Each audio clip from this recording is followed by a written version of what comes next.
You can say like prayers up to him. Do not, no. All Okay. right, we are live. HIPAA, Sam. We were having a what is it, Patreon conversation? Yeah, we're going to Patreon here in a second. Kenzie was breaking news and stuff I didn't know about, and like, man, the player you just talked about did it's not tore confirmed. ACL. Oh, Curtis? Yeah. It's like I just asked my brother, and he said he doesn't know, but I mean, I'm pretty positive. Well, I hope I hope not. Even missed the fall. Yeah, that would. Okay, so we have some people coming on. Let's get started. Got a busy show. A lot of Grice, a lot of Chris. Let's go.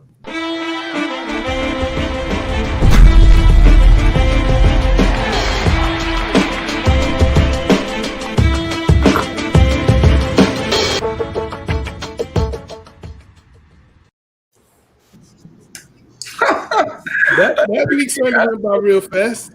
I still can't get over what you said earlier, Langston, about like you're scared to let me talk. Yeah, man, I gotta save you. I gotta save you from yourself. That is true. That is true. But I'm going to let you talk right now, Sam, because today we're going to break down the high school Heisman from 8 to 3, and I want you to tell me how tough it's been to do so. Like this whole panel, we've discussed it multiple times. I've watched game film. They've watched game film. We're looking for the most explosive three players that help their team. And a lot of these guys were playing this past week and actually are moving on. So I think that's a really good job that you're helping your team move to the next level. And they're game changers. Like, they stand out. Like, I shouldn't know your name. When I go to a game, I should be able to just pick out, like, wow, that guy's good. And that's kind of how you get recruited as well. But all these guys, when you watch film, I don't need to know a number. I'm just going to figure out, oh, I'm looking at a quarterback, so to speak. I'm looking at a running back. I just see them stick out on film, and we see that in all these guys. But, Chris, when we get down to this point, everybody's really good. So how do you, like, break it from 8 to 3? How do you cut 5 of these superstars out? Well, guys, it's really impossible. And you know, I do have a couple things that I try to keep into consideration. You know, if you're still leading your team and you guys are still playing at this point in the playoffs, I think you get a few extra points, in my opinion. But really, it's almost like splitting atoms at this point. I mean, these guys are so good and so close. And, I mean, the difference that they make, not only within the stats, but just leading their teams, it's impossible. It's hard to pick. Yeah. Grice, any secrets? Well, no, I think it's, the big thing when you look at the top 8. So you have 7 of these, top 8 played this past weekend. I mean, I think that shows you the choosing the list. And, we're going to pat ourselves on the back. I mean, you're choosing some of the most impactful players at the right time of the year. So it was tough, but I mean, you got guys that have, done some amazing things this year. I was looking for that Heisman moment these past few weeks. In the playoffs, when it counts, how are you going to play? And I think that was a big factor in how I decided to kind of, stick my vote in for that final So you found the Heisman moment, or 3? I think I might have found one. I found some too. I think I might have found one. You got to have a Heisman. And then here's the thing. This is going to be kind of cool. This is, we did it with the private schools. This is our first with the public schools. And after we have this, the name might even change. Like, think about someone that becomes the Heisman first time for us, and all of a sudden, it might be named after them because they might move on to bigger and better things in college, then professional, and then we call it to the, such and such. And so this is a big award. This is big. Yeah. And Langston, you have to ask yourself, the kids know about the Heisman in college, but do they really know who John Heisman is? No, I don't. We got people on the panel that don't even know. I don't know. I don't know. But I know this award is really kind of taking a theme of its own, and I'm glad it's so popular. I'm hearing from people at both ends of the state asking about the Heisman. I'm also hearing from people from both ends of the state that want us to take the show statewide more. We got the guy top right that can help us do that. Maybe we'll do it in the fall with Chris and truly make this a statewide show. But speaking of state semifinals and championships, rather, Dale, the state final dates were announced. They're going to be Thursday through Saturday. Any thoughts, surprises at all from what you see here? Other than I don't like Thursday games. Not a big fan of Friday games. I hate that we're only doing 2 venues. They could have, I think, picked some other venues like UNCC. So I'm just a little disappointed in that. What about you, Gary? You share that sentiment? Well, you got to remember, we're talking about Mother's Day weekend. Yeah. And most of the local state colleges, anyway, do graduation on Mother's Day weekend. So just the fact that State and Carolina were willing to step out, knowing they got graduation in less than 24 hours after Saturday's games, I think that's a bit sacrifice on their part and a big commitment to high school athletics. So I don't have a problem with that. That's a great point, Gary. I think that was a phenomenal point. Well, we got Mr. Bass joining us a little late. Alex, what are your thoughts on the finals? I know you're happy because they're all up in your neck of the woods again. But what are your thoughts on the state finals, Thursday, Friday, Saturday games? Dale doesn't like Thursday and Friday night games. What are your thoughts? Well, first off, I knew that Langston would say what he did in terms of me. I knew that was coming, so that is what it is. I think it's a sign of the times that it has to be this way. I mean, we have to acknowledge that NC State and UNC, both major research institutions, NC State being a land-grant institution, UNC being the oldest public institution in America, are being very generous and accommodating as they are approaching their graduation seasons. So we just have to be cognizant of that. We have to be grateful and realize that we're in unprecedented times and unprecedented circumstances, and that the fact that these two major universities are able to accommodate these games in any way, shape, or form as graduations are approaching on both campuses and all campuses everywhere is a testament to the commitment to high school athletics. Kinsey has a this year, y'all, but we're taking out the Lenore Ryan at Wake Forest. Kinsey is a high school student. How would you feel if Huff had made it and you guys had to play on a Thursday or Friday? Would that be a little odd, difficult logistically? I mean, I personally wouldn't have cared. That's a day off of school. So, I mean, as Chris likes to say, I'm very consistent on that. So, I mean, for high school, I think the Thursday is great. You know, go down there like Wednesday. So, you know, maybe get Wednesday off. I mean, we don't have school on Wednesday anyway. Then, you know, you get Thursday off. Then obviously you're going to take Friday off. So you just going to make it like a spring break part 2.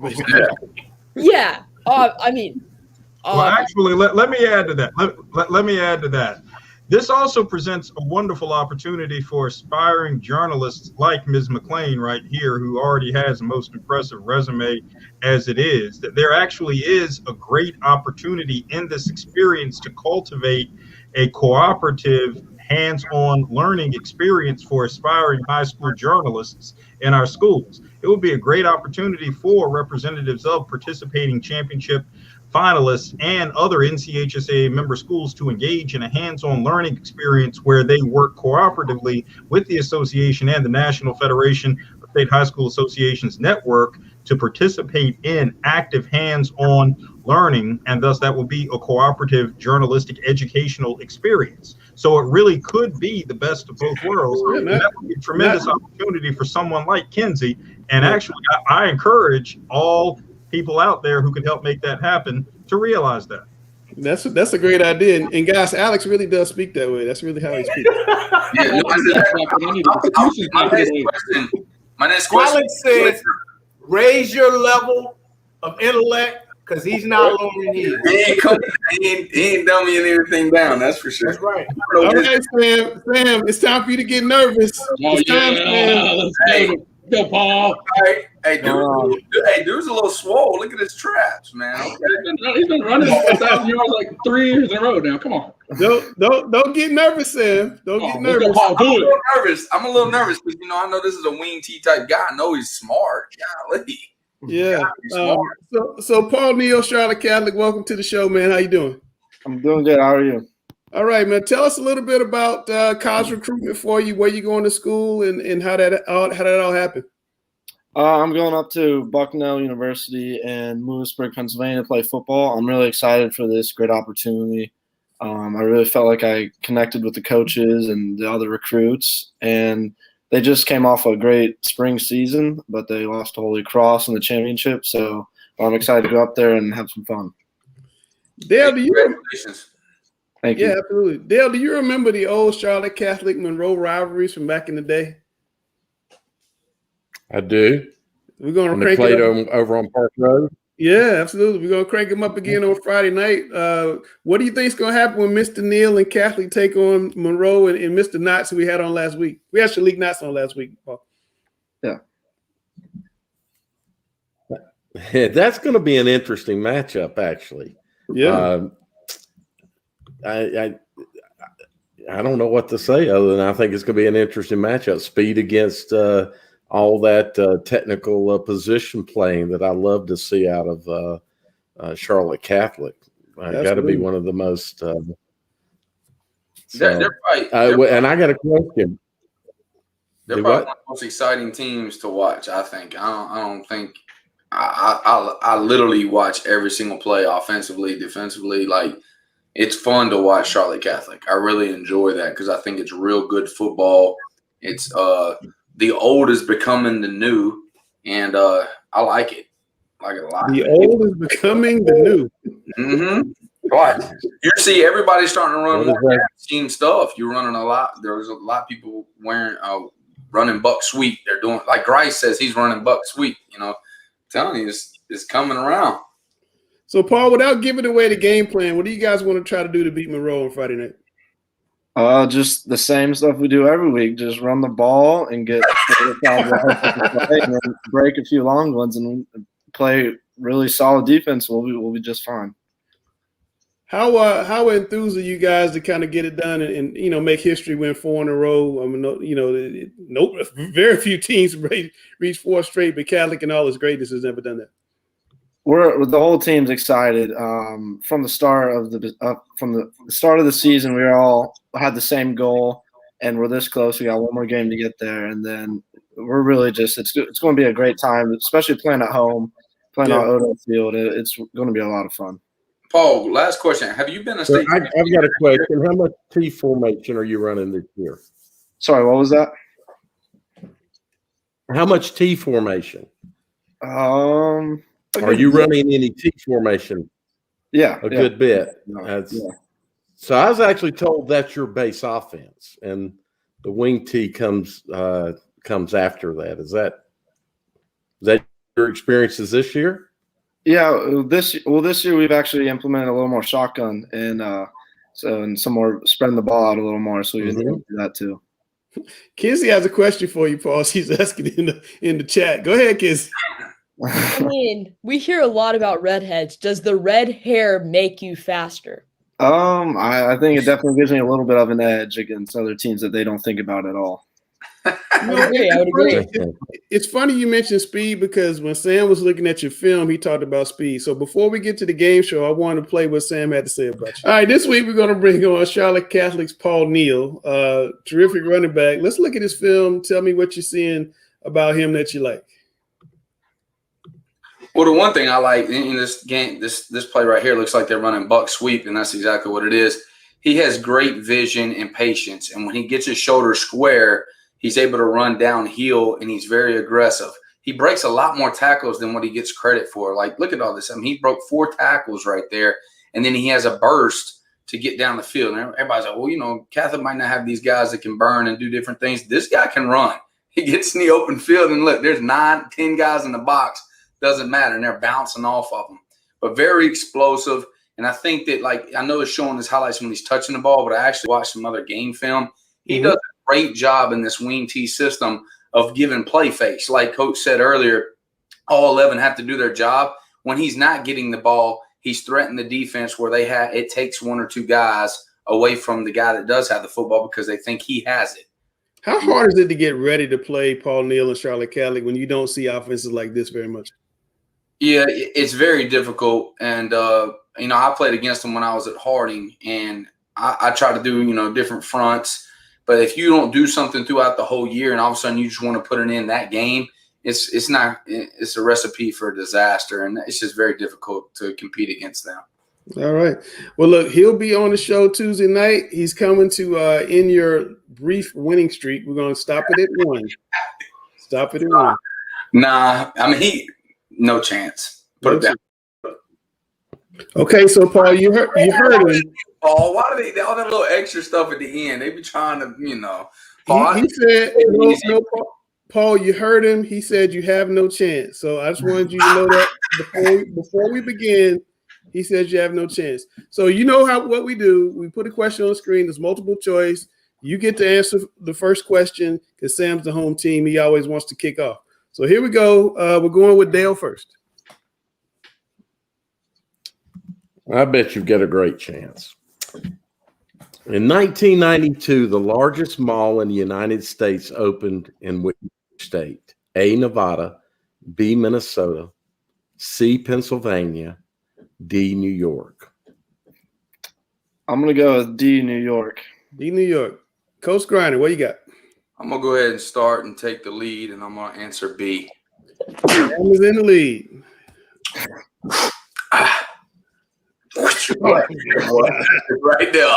Right there, Paul Neal. All right, Paul, come on now. Come on. Let's go, kids. Which one of these is not the name of one of Kim Kardashian and Kanye West, otherwise known as Kim Ye's kids? A, North, B, Ye, C, Saint, D, Chicago. D, Chicago. Sam. Yeah, I'm going to answer D, Chicago as well. You both are incorrect. Number 2, the answer is B. Ye is not the name. It just seems so crazy. Man, I should have went B. He sounds so confident. It scared me.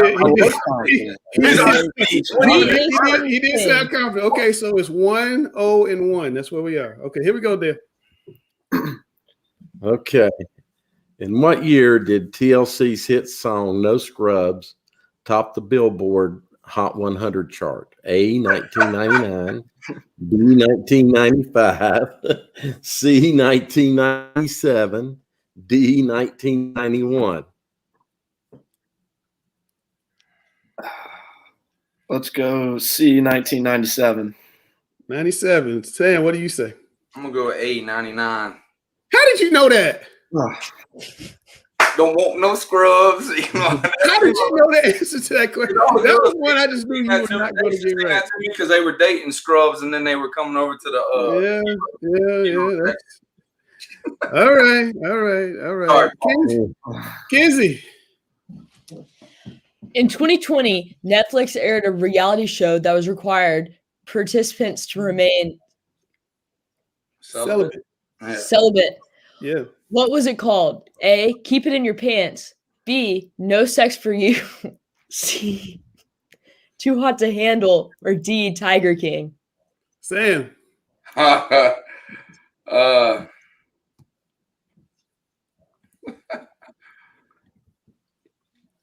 man. Live TV, man. I'm going to go C.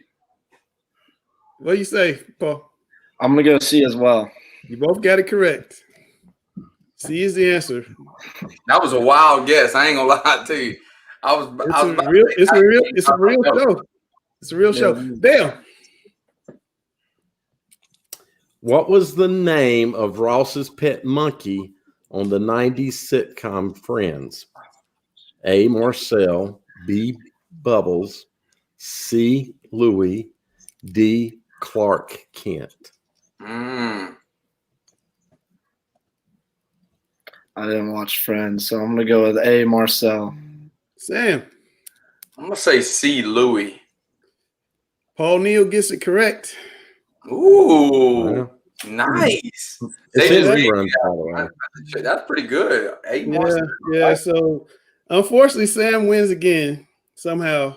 I don't know how he does it. Oh, you should know, though, coming in. Look, I hyped you up, man, and you deserved it. You know what I'm saying? Watch it. Look, hey, it's all right. It's okay. I lower you to sleep, and then It's all right. You can't win them all. Can't win them all. No, it's all good, man. It's all good. Look, thanks for coming on the show. I know you're having a big year. You're posting 3,000 yards over 2 years, which is incredible.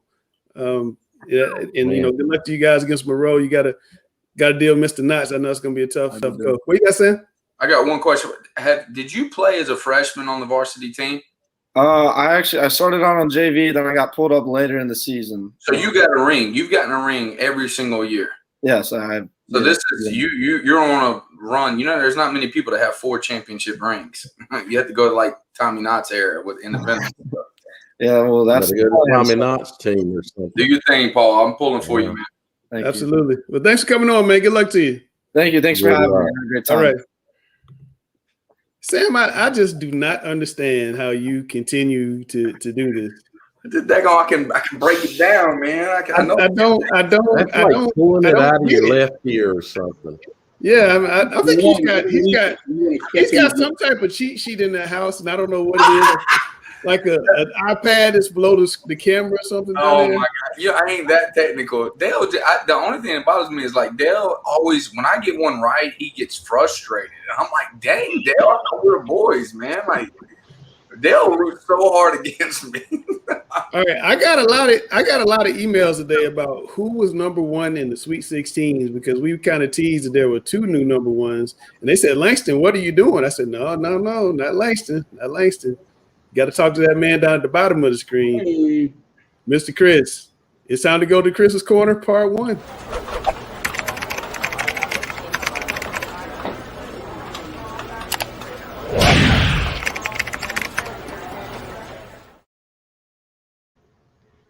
You're right, Langston. There will be 2 new number 1s in the Sweet 16, and I will say that for the first time throughout this season, you know, I have been handling the rankings and I've been doing it. But I'll have to admit that these 2 gentlemen up here, as well as Langston, I threw some information out there because, you know, as you start getting here to this nitty-gritty time, guys, it gets really tough, and you want to make sure that you're doing it right and you're putting the extra effort into making sure that everything looks the right way. But let's look at this Raleigh News and Observer Sweet 16 first. There you see a new number 1. Alex kind of challenged me on it a few weeks ago and said he thought they should have been number 1 to begin with. Maybe now after seeing them dismantle Richmond County the way they did, Richmond came back and made it look a little closer than I think it really was. I think in reality, Gibbons really just took it to them, and it could have been worse. So Gibbons is going to jump Rolesville. Rolesville took care of business with a very convincing win over an undefeated Wilmington Hoggard team. Cleveland, they're still in it. They've got that big matchup with Clayton coming up this week. Wake Forest had a huge victory over Pinecrest, so they're still in it playing this week. They're going to play Rolesville. Clayton there, number 6. Again, we mentioned them, but I got to give a shout out to my man Sean Crocker, the head coach at Panther Creek. Guys, Panther Creek gave Myers Park everything they wanted and then some, and almost took it there at the end. Panther Creek is very cemented up here in the top 5. Apex, Friendship, Hillside, all these teams are out of it. Millbrook, Princeton, Chapel Hill, Middle Creek, Heritage, Southern Durham, Green Hope, and Leesville Road. Guys, they'll probably remain in the same spot from here on out, but those top 6 or 5 of the top 6 teams are still alive. Alex, I'm going to give it to you. Any thoughts on this? This upcoming Friday is the stuff of which dreams are made. I want to talk about 2 particular games, the Wake Forest and Rolesville game. In 2013, up until the fall of 2013, Wake Forest Rolesville High School was located on Stadium Drive in Wake Forest. It was the fall of 2013 that Rolesville High School opened, and thus you have Wake Forest High and Rolesville High. So 2 nearby adjacent municipalities, Rolesville has seen as a part of, and then as an adjacent community, the Wake Forest tradition, which has burgeoned beautifully over the last few years with 3 consecutive state championships from 2016 to 18. Rolesville got the job done in the regular season this year. Can they get the job done in the playoffs? This is the stuff of which dreams are made. And then in the 3 AA classification, same situation. Cleveland and Clayton. And you have Cleveland, which opened in 2010 to relieve overcrowding at Clayton. Both of these schools will ascend to the 4A level next year. Clayton's only loss? Cleveland. Clayton's been in the state final. has won a state champion, just like Wake Forest has. Cleveland's looking for that first state final berth. So growth, adjacent communities, great conference rivalries, regular season matchups, one team in each game. That's the only loss they have. I mean, you cannot script this stuff. This is some good stuff this Friday night. And then obviously the Cardinal Gibbons game with Newbern. Cardinal Gibbons went down to Newbern last year. Newbern coming to Gibbons this year. So, I mean, just great stuff all the way around. Hey, before we go to the second Sweet 16 for the Charlotte Observer area, Coach Griner and Coach Grice, I'm going to throw this out to you both. I know as a former coach, I know you two gentlemen know as coaches, it's tough to beat the same team in the same year twice. Rollsville beat Wake Forest by about 32 points earlier a couple weeks ago, really. Cleveland beat Clayton much closer. It was a very competitive game down to the final possession. So do you tend to lean more towards the team that won the first time, or do you think it's going to be a shootout either way? I think Wake Forest is difficult to go against any time, just because of the system that they run. They run that wing T type stuff too. It's hard to beat. But like Catholic coach said, you'll see in an interview later, that's more set up for the winner. So the winner, if they were playing in December, I would think that it would be a better chance that Wake Forest could get them. But being in the spring, it's warm weather. I can't see them overcoming that 32 points you said before. I think it'll be, maybe not as bad, but I don't see them beating them. Coach Grice? In those situations, I mean, your guys are going to take over. I mean, as the team that was successful in the first game, you want to come out and do some of the things that made you successful, see how the other team reacts, and then kind of go from there. But as we've seen in these playoff games, and as we'll, talk about kind of with the preview, a lot of teams are playing, former teams that they played early on in the year. And we're seeing a lot of the same results for the ones that have already played twice. But the bigger thing is in that second game, the guys always step up. I mean, your best player on the team's got to take over. Mm. All right, let's take a look at the second Sweet 16 real fast. Langston's going to throw that up for us. Not a lot of change. In fact, everybody is identical to the last week with one exception. And we hated to do this, but Pine Lake Prep, after their 48-6 loss to East Surrey Friday night, did drop out of the main Sweet 16. Still, I want to really tip the cap to Coach Austin Trotter and that entire team out there. What a tremendous banner year for those guys, and really happy for them. You look down the list, though, everybody else is still the same. We just want to, again, just kind of throw it out there that, just because you're in the second Sweet 16, it's a lot to be happy about to be in this listing. Agree, guys? Yeah, I mean, you look at all these teams here, and I mean, again, look at the records of these teams. I mean, you're seeing, 3 losses maybe in some very competitive conferences with a lot of these teams. I think North Rowan with maybe lost by a couple points, in the playoffs just this past week. You got a lot of teams and a lot of coaches would be proud to lead, and I mean, it's no shame at all being there. Shout out again, Coach Trotter. I saw he won Coach of the Year, of course, well deserved for his conference, but definitely wanted to highlight that. Absolutely. Well, hey, guys, we got a new segment coming up, and it's time to roll that music for the Grice is Right.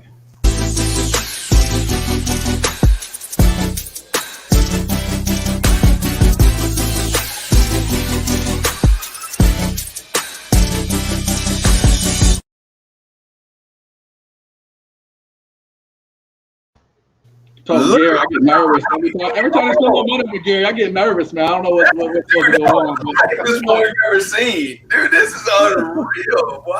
Also, I'm talking about I Grace. get nervous, but Chris, I told Langston I did all that work last week while you were, busy. We get to spin the wheel. We want to spin the wheel, right? Right, I know. Welcome to Grice. It's right, Hey, I was just really happy. I saw that I got to introduce that segment, and I knew I had to throw some Rod Roddy or Bob Barker, whoever it was that did the announcement for the show back in the days, watching in the old days at Grandma's house, staying home during the summer vacations. But anyway, guys, we got some incredible playoff football coming up Friday night. And I'm going to let you guys kind of chew it up and kind of see where we go. Let's look really quick here at the 1A and 2A brackets. Class 1AA, Polk County, you mentioned, Grice. They had a 30-27 victory over North Rowan Friday night. They're playing that East Surrey team that beat what we know Now, we know that Pine Lake Prep is phenomenal, and they dismantled them 48-6 up there in Pilot Mountain. So I think this is going to be a really good game. Looking at the East bracket, Lewisburg has been really good all year. And what is their reward? They get to go over to Tarboro, take on the team that is the true T formation team. You want to talk about 80s and 70s football, that Barry Switzer stuff, Nebraska, Oklahoma stuff. They run the true T, and they've got a backfield of seniors. Jalen Razor's got about 600 yards. Travis Johnson's got about 600 yards. Both of them have about 13, 14 touchdowns apiece. And Tobias Joyner, who I think is a junior, has about 600 yards, 9 touchdowns. You had a great season, and you get to go up and face that. I think it's, a blessing we get this in the spring. I mean, you talk about last year. And again, all respect to Polk County and Lewisburg. I'm excited to see East Surrey and Tarboro again. You don't have Jefferson Boaz to set a state record with touchdown passes, but I'm sure East Surrey's got another Gosnell brother that's got 25 offers that's going to catch any ball thrown in the vicinity. I'm excited to see East Surrey. I'm sorry. Yeah, they do. Yeah, of course. The younger Boaz and Gosnell brothers. I think you're going to see that as well. I think you're going to see East Surrey versus Tarboro as well. Tarboro probably will win that game if they make it to the championship as well. We'll talk about that later. But we said that last time, though. We said it last year. Former Richmond County coach and current coach over at Holmes, who lost to Tarboro this weekend, he told me the only thing that separates Tarboro from the Big 4 AA, Mallard Creek, and Richmond counties of the world is not talent or coaching. It's just depth. And for a 1AA team, they've got about 90, 95 players on that team, and they are phenomenal, and they are a machine. And I think they would beat a good handful of 4A teams. Looking there, it's a small 1A bracket. Murphy at Robbinsville. I've been to one of these games in regular season. These are two rivals that just absolutely don't like each other. David Gentry and Jim Walsh, 2 Hall of Fame coaches going at it head-to-head. That's just going to be a slobber knocker of a game over there at Big Oak Stadium. And then North Side at Northampton. Really tip a cap to Coach my buddy Coach George over at Northampton, because they did not start playing football until about March or well into April because of COVID. Did not even know that they were going to have a season. Coach George Privet, by the way, and look what they've done. Come on really strong of late. So really happy for those guys. The key's been the defense there. They've only allowed 11 points per game here in the playoffs. I mean, that's going to be an interesting game to see. Northside Pinetown, again, as I said last week, I knew that was going to be a shootout, and the score dictated that. Can they play against a tougher opponent with a better defense? So that's going to be a good one. But we can move on to would it be considered an upset if Mountain Heritage beat Hendersonville? No, not at all. Those two teams go at it. They're conference rivals. Those two teams go at it every year. Let's look at the two teams. The one team that, we had our first playoff show that I predicted was my team to win the 2AA was the Salisbury Hornets. Jalen Walker was injured earlier in the year. They had those two very close losses to Oak Grove and North Davidson. By the way, they're playing North Davidson again this week. Salisbury has just absolutely rolled since Walker, who is heading to Georgia, or at least he's committed to Georgia, coming back. I think that's going to be a phenomenal game up there in Welcome. St. Paul's, they're undefeated going down to Washington. That's going to be a big game. You mentioned Mountain Heritage and Hendersonville. Hats off to Hendersonville knocking off Shelby this past Friday night. And then Northeastern, and by the way, their record is not 6-0. Northeastern had a couple losses earlier in the year when Freshwater and all those guys that were playing basketball came in, and now all of a sudden they're really getting things done. Take on Reidsville, who, heck, we all know about Reidsville. They've got more state championships than anybody in the state of North Carolina. And I think this is the third big-time matchup, whether either in the state championship game or to go to the state championship game, these two teams have played. So that's going to be a big-time battle. And Chris, look at those small schools. This is the craziest stat I saw. Reidsville's allowed 43 points in 8 games, an average scoring 49.5. I just, it's an unstoppable force move of object. That's going to be tough to throw in Reidsville. Yeah, that's blowing cats out. Yeah, but if you go back and look at that, though, that 49 points, most of those were in the first half before they started to run the clock. So, a lot of those games in the second half, they really did not didn't go quite as heavy as they did in the first half. So, anyway, let's look at the 3AA real quick. traveling to Mount Tabor. That game, by the way, is sold out. Again, Mount Tabor is another one of those teams before the brackets came out that I said I think if they get past Weddington, they're going to win it all. They played a tight game with Dudley earlier in the year, beat them 6-3, 9-6. So that's a rematch. Clayton Cleveland, that's a rematch. We just talked about that, guys, in the Chris's Corner segment. I'm going to throw it out there to you, Grice. I know you're a triad guy. Dudley at Tabor, that's a big-time game. I told you, Dudley is they are the triad version of Angry Butler. Y'all know I call them Angry Butler. Dudley had that only loss to Mount Tabor. And last week, they put up 77. I was standing beside Sam. I think it was either Gron or Duke, but I was standing beside one of you, pulled that score up. They scored 77 points, 11 touchdowns in the playoff game.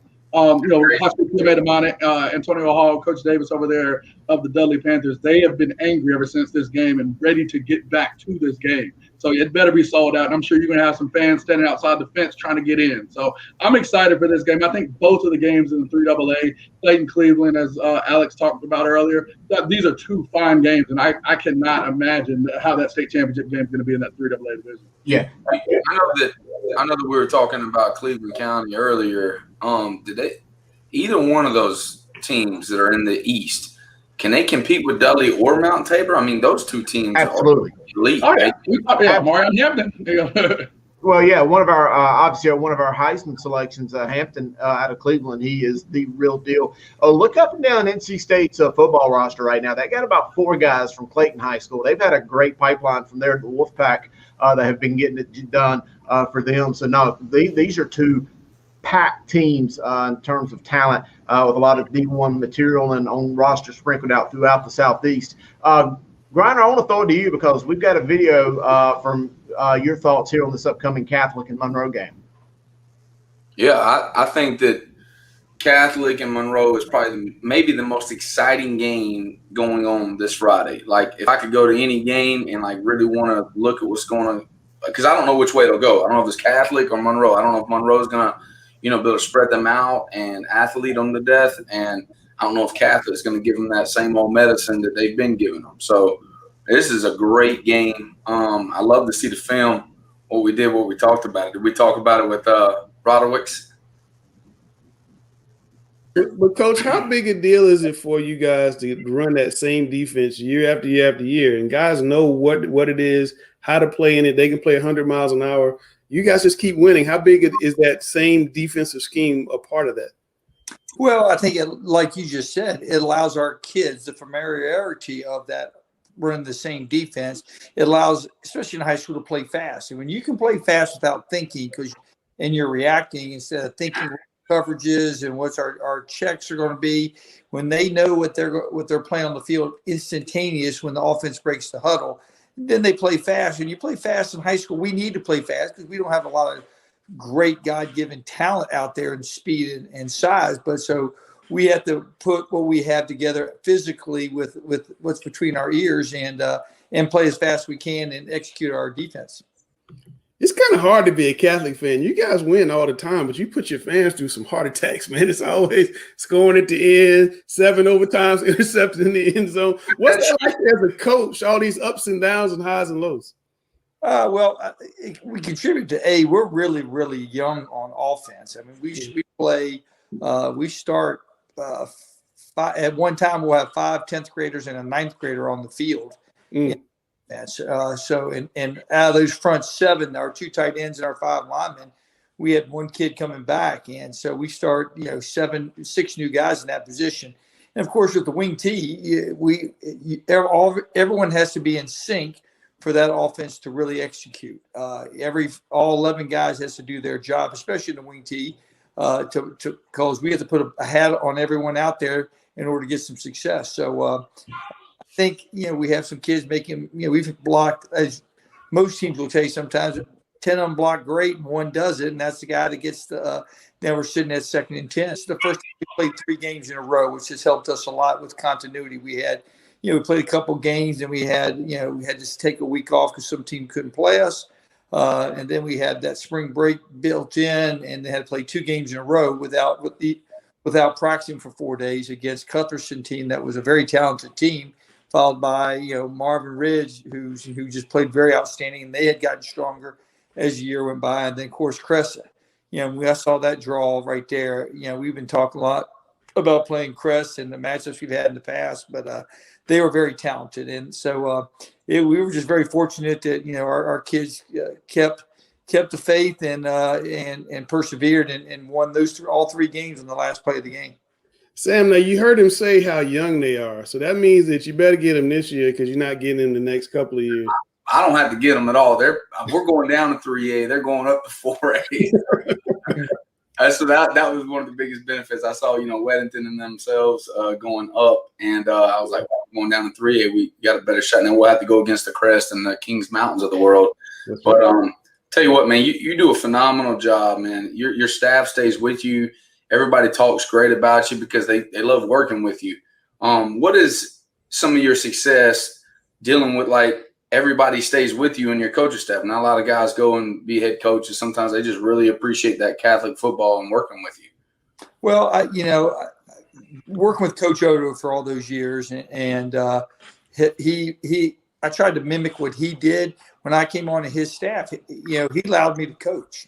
He sat there and said, "Go coach." I started at the defensive ends, and he says, "Here's the defense we're going to play. You teach the technique and put your stamp on." So when I became head coach, my staff, who had been my colleagues and my peers, we switched the roles a little bit, me as head coach. But I sat there and said, "Hey guys, you guys continue to do what you got to do," and then we built that trust. All right, Coach. Coach Odo passed away, as we all know, and I know he was a big part of the program over there. Catholic has never won 4 straight titles. I think been to 4 straight state championships in a row. How cool would it be, kind of as an honor to him or a postmortem gift to him to get that done? It would be kind of like very special to our program because Coach has meant a lot to our school. The last couple months he couldn't be around as much up there sitting in those red chairs. So it would be fitting because he's on our minds every time we step on that field, especially his funeral being there on that field.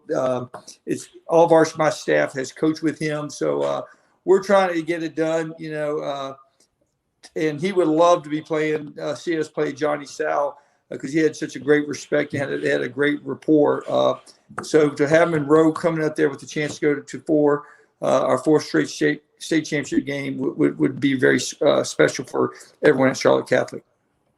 All right, Coach. Look, thanks for joining us, man. Good luck to you. Hope we have you on next week. Talk about state finals. Thank you, guys. Appreciate it. Take care.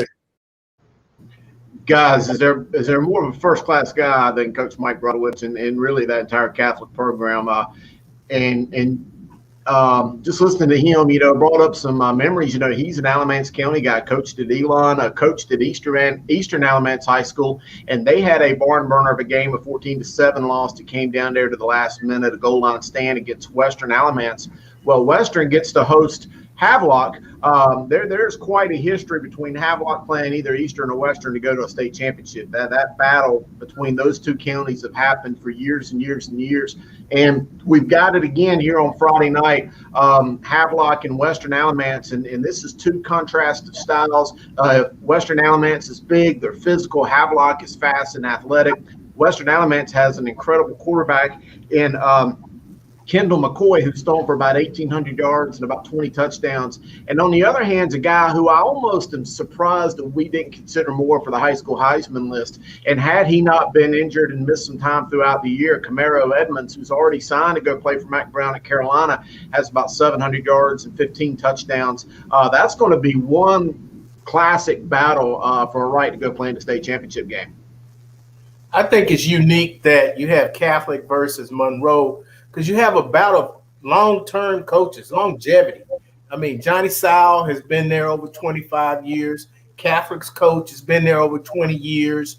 And Catholic has stuck with the same formula. And Johnny Sowell has, he's had to change his offense, defense based on losing coaches, new schools opening up in the Monroe, Union County community. And they both have stayed the course. And it's something that they do in their culture that allows for all of this winning. And that's going to be an interesting game from that standpoint. And not only that, and I'll let you two finish off here as well, but just to mention that longevity, Gary, and you mentioned Johnny Sal, who I just love to death. And you look at Sal's staff and even his AD, Tim Niedermeyer, who they all just seem to work together in harmony and unison in what they do with those kids. And the fact that Sal is the football coach, the basketball coach, the track coach, he is like the surrogate dad. And assistant principal. He's also assistant principal. If they don't build a statue of him, then I'd be very disappointed. It should be Johnny Southfield. Yeah. I'm sure we'll get there for sure. But Grice, I know I kind of threw that out there about Havelock and Eastern Alamance. Give you the final word on that game. Yeah, no, I'm interested. I'm interested to see Havelock and Western again after such a tough battle with Western versus East North. I think it was 14-7 or something very close. So, are they able to get over that emotional game against your crosstown rival to face a traditional power to get it to that state championship game? So, we know Havelock's going to come tough. I mean, I think they've got the edge there, but if Western can pull one more game together and make it happen, I'd like to see it. Of course, not being too far from where Western Alamance High School is. So hopefully they can make it happen. But let's go to my keys to the Catholic Monroe game. Again, I think this is going to be a great game. First thing is just playing smart from a Monroe standpoint to limit Catholic's possessions. Monroe, you can't be in those situations where, you're going against a wing T team. It's 3rd and 4, they get 5. It's 4th and 3, they get 4. Teams like that are disciplined and run a systematic offense, in that form. You don't want to let them have those possessions because they're going to take the ball and leave you scrambling to try to make do with the few possessions that you have. Chris talks about all the time, not letting, Catholic allow you to get into 3rd and long against that defense. They feast on that, according to Chris Hughes, and I agree with him 100% there. The second one for Catholic, don't get punched. We had Shalik Knox on, they call him punched. This is one of those teams, Monroe always has a guy. They have a guy that you got to be, that you got to see where he is on the field at every time. With a smaller A school like this, they are going to make sure a guy that good plays on both sides of the ball. He's everywhere. Again, he leads the team like in interceptions. He's, gets a lot of yards running the ball, catching the ball. He's going to be everywhere. You got to make sure at Catholic, I know they do what they do and they're very good at that, but this is one of those guys that kind of breaks your rules. You've got to be aware of where punch is on the field at all times. The third one is assignment football has got to be the way to go. Monroe's got to make sure they've got the athletic ability to hang with Catholic and maybe are superior to them. But you've got to be assigned to your gap. You got to have gap integrity. You got to ensure that whatever the plays that they're running, that you're taking care of your assigned responsibility. Because the minute you want to go play hero ball and neglect your responsibility, that's going to be the play that Catholic takes advantage of. And you'll see Paul Neal going down the sideline for 6 again. So those are my 3 keys to this game. It's going to be a fantastic game. And I think, like Langston said on the interview, it might be one of those heart stoppers. But, in those situations, Catholic so far has found a way to win. And, again, if they're still going and they're not dead, I'm not counting them out of any game. Hey, real quick before we go into the next segment, and this is for you, Coach Griner. I think Monroe may be the more athletic and maybe even the faster team up front on that defensive front. But could a team like Catholic, with their unique offense and being able to move the ball around, could that kind of sucker Monroe into some bad situations on defense? Without a doubt, kind of like what Grice said, assignment football is the way to go. A lot of people don't do exactly what you should do versus wing T. They try to assign just one person. All right, you got the pitch, you got the quarterback. Well, in football, what do we look for? We look for one-on-one matchups all the time. So if you're creating one-on-one matchups throughout the whole game, that's the recipe for disaster. Like I said, it's very difficult to do, and plus you haven't done it all year. So I think Catholic's a very tough team to beat. It just depends on, like what Coach says earlier, do they get punched, or does Catholic football continue to do what they always do? I agree. Great segment, guys. We will be back for another segment of the Grices, right? But you know what time it is? Kenzie time, baby. Kenzie time. What's up, Kenzie? What up? How's everything been going at school? Good? It's good. We're back every day except for Wednesday. So, you know that, but. Yeah. It's that Wednesday is, you kind of look forward to it a little bit, Yeah. It's been interesting for sure. You also probably know that. Internet went out yesterday, so. Oh, really? Internet for online school. I didn't know that. I see it didn't affect us, really. Oh, it affected us. It was interesting. All right, well, tell me who you interviewed this week. Rough loss to Vance, but game recognizes game. So we went to Asani Allen, one of the guys in that great backfield for Vance, and talked a little bit about his transition here and what he's done at Vance so far. All right, cool. Let's check it out.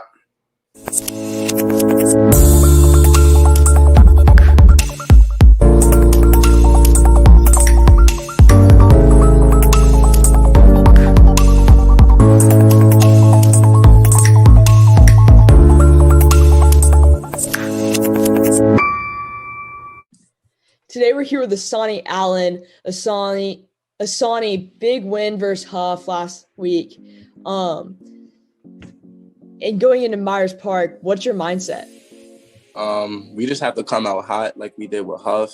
The first time we lost to Huff, we just came out a little slow.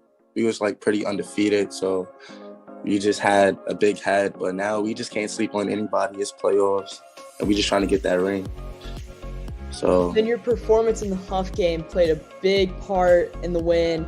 And then that earned you an offer from Colgate. How did that add to the excitement of winning that revenge game versus Huff? Honestly, I was very happy to get that offer because not a lot of people in the class of 2021 right now is getting any offers because of Colgate, because of COVID. So I'm just honestly blessed, and I thank my school, the program, for helping me get that offer. And if you can't tell by the accent, folks, my guy's from New York.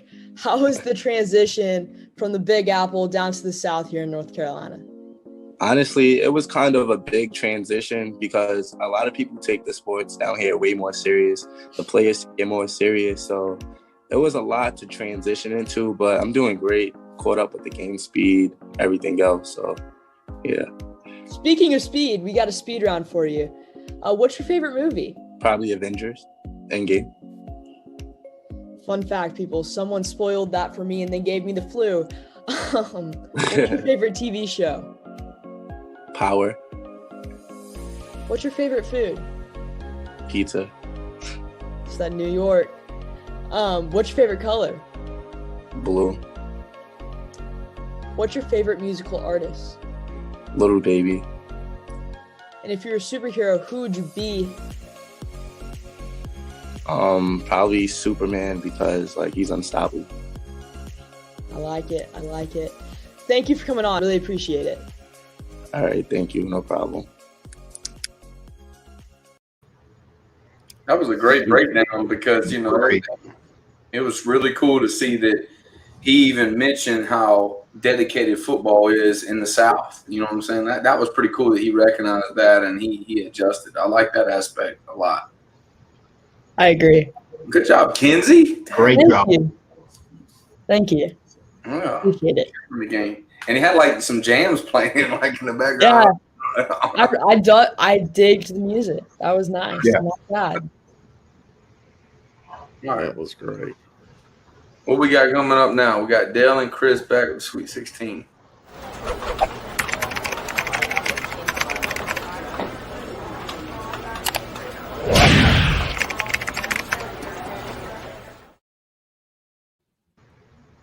Well, Dale, we broke down the second Sweet 16 a few minutes ago. Really very little changes in that. So let's take a look at the top Sweet 16 here for the Charlotte Observer. Again, we mentioned new number one. I think everybody can agree with that, with Vance up top. Here's where, we've had a lot of discussion with some of the other guys this week. Myers Park coming in at second, Butler third, Huff fourth. Weddington's still there even with the defeat. Catholic, they lost to Weddington a couple weeks ago, albeit very close by 4 points. Monroe right there, Salisbury, they're still playing. And then you got all these teams who are already out for the year, Dale: Kings Mountain, Richmond, Providence, Lake Norman, Ardrey Kell, Shelby, Burns, Mount Pleasant. Any thoughts there? It's real surprised to see some of these teams out. We, for the longest time, thought Richmond was going to be playing on the final game of the year, and boy, they certainly got handled last week. So I think those kinds of things are surprises, and Kings Mountain was a big surprise for me to see how they got handled. Weddington as well. You look at teams we picked to be playing the last week, and they're sitting out now. Didn't even make it to the regionals. So I think one of the big surprises, and maybe not as much of a surprise, is Butler, and they are going to be. I still believe they'll be playing the final I think Saturday. But and I threw this out to Coach Grice. I threw it out to Griner earlier in the week. I think, and a lot of coaches I've spoken with think that Butler. I know they lost close to Myers Park earlier in the year, but a lot of people seem to think that they may be that second best team now in the state, the way they've really turned it on the last few weeks. We didn't rank them number 2, but they certainly were in the picture and probably could justifiably be there. What do you think? Yeah, I was a little disappointed in Myers Park, the way that they played this past Friday night. Not the way they started out, but the way that they kind of let themselves get put out of the game. And I think that kind of shows a little bit of a chink in the armor, whereas Butler has just seemed to have gotten stronger, as you would want to be. So they possibly, if those two teams played again, I would not put it past Butler winning that ball game. Yeah, no kidding. I think Butler's getting good at the right time, like you mentioned. Well, guys, it's here for segment number 2 of The Grice is Right. So, Langston, do we want to play the music again?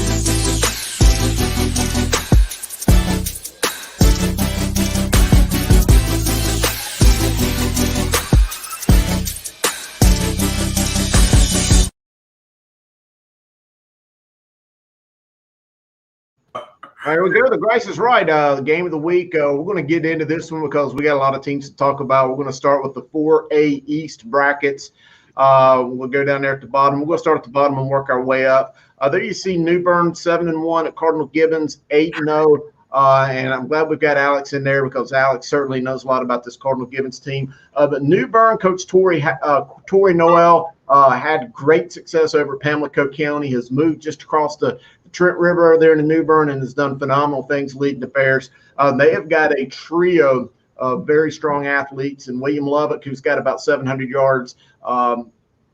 Demtrell Tucker, who I think's got about 400 or 500 yards, and then the quarterback Khalid Scriven, who is one of those dual threat guys. They do not throw the ball very much, but they're a very dangerous team. Now, on the flip side, we've seen what Cardinal Gibbons can do to Richmond. I think that they could have beaten them by maybe a little bit more based off what I saw. Hats off to Coach Brian Till and that staff and those teams at Richmond for digging in and really playing hard there at the end. Or else I think Gibbons would have won by a lot more. Gibbons has that sophomore quarterback in Connor Clark, who is just phenomenal. Obviously, we've talked a lot. He one of the Grice's gyms and Bryce Beesteck earlier in the year. Alex, that's going to be a big-time game. Cardinal Gibbons went to New Bern last year in the state quarterfinals and earned its first state semifinal or Eastern Regional final berth with a 42-7 win over New Bern.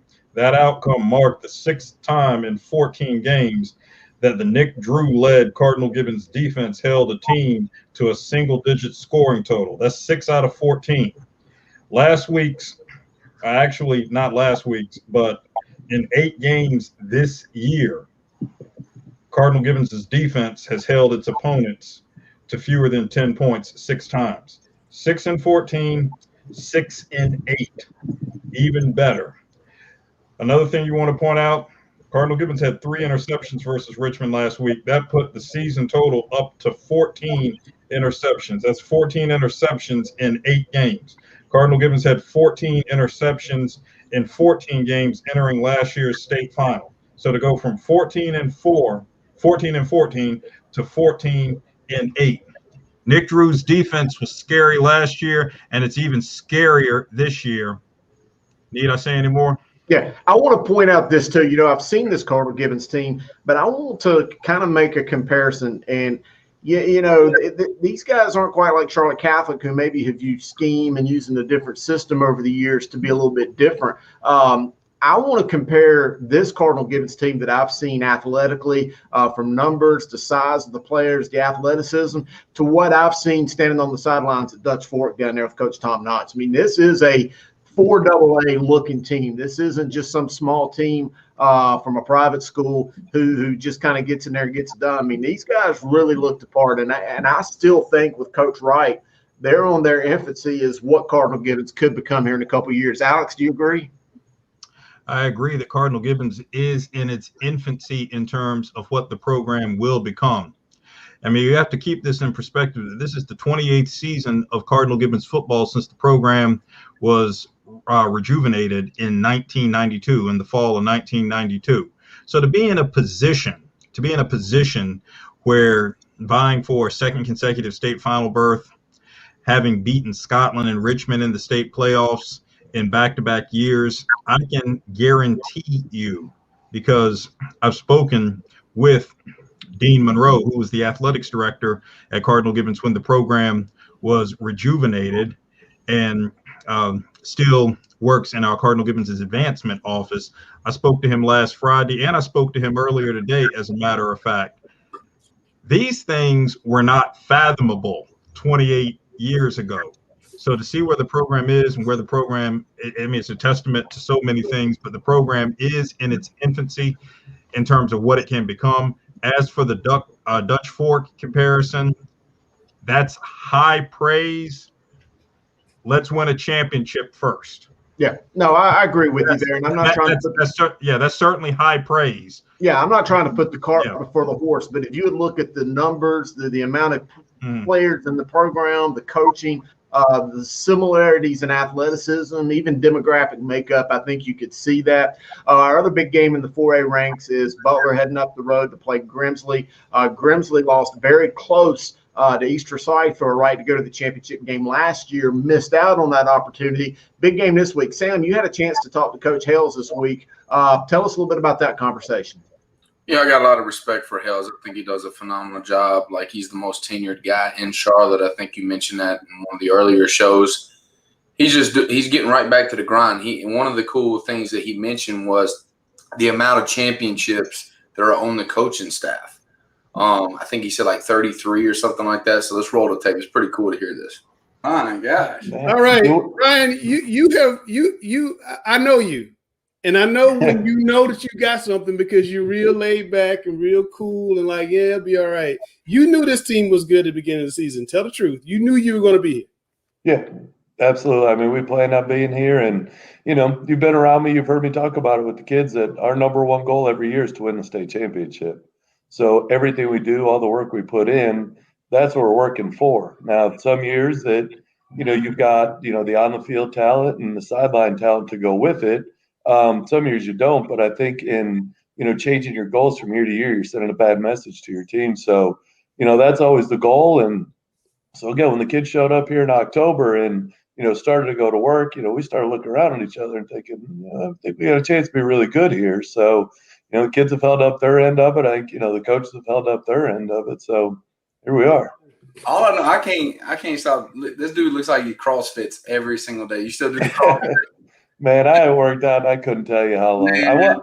I was working out pretty hard for a little while there in January, and then I got the COVID, so that thing knocked me down a little bit. And I tried to go back after that. It wasn't there for me. So let me try this again after the season.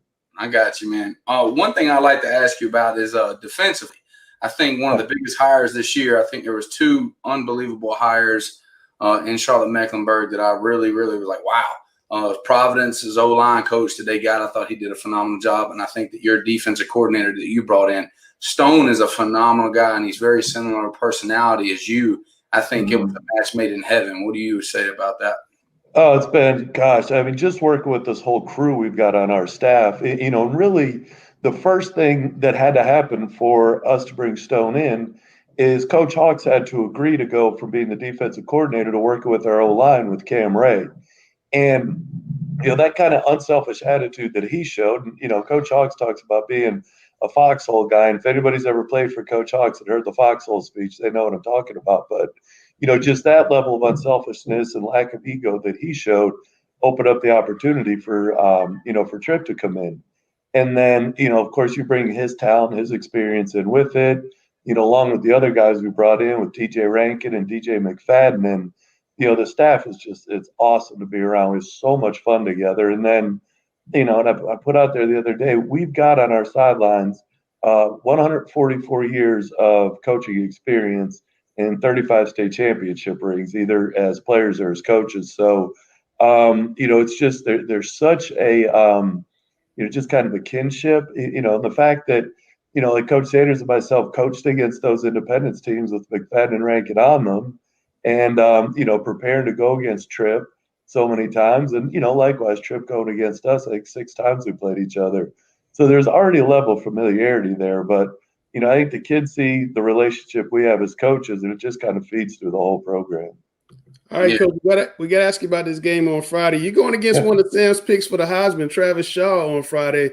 Grimsley had like 4,800 points last week. What are you going to do to slow them down on Friday and get to your first 4A state championship? Because I know you've been in the 4AA all the time. Right. We've been talking about, especially the last few weeks, it's about how, not who. And, it's the most important thing for us is how Butler is going to play. Are we going to play, physical football? Are we going to be assignment sound? And I think that part right there about being assignment sound, if you watch us play the last 2 weeks, there's nothing that, Glenn or Providence threw at our defense that we weren't prepared for. And it was just so much fun to watch our defense, sit in the meetings on Sunday and watching those guys prepare, the coaches prepare, that is. And then it's still that game plan and watch the kids be on it. And then offensively, it's just we kind of build, from 1 week to the next and add a little bit here and there. So, it's going to be about making sure that our kids are prepared and that they're confident in the game plan. And then, with just the tenaciousness they've played with since the Myers Park game, when you put all those things together, you got a chance to win any game that you're in. Yeah, I definitely think the key to the game is the physicality you guys can bring and you have to bring in this type of game because they're very good defensively and explosive with athletes as well. The one thing I was curious about is what your progression with your quarterback this year has been outstanding. I know that there were some games early in the year he didn't quite have his footing. He's playing okay, but not great. Now all of a sudden he's really performing very well for your offense. Is that just y'all running a lot of 60 specials? What's going on there?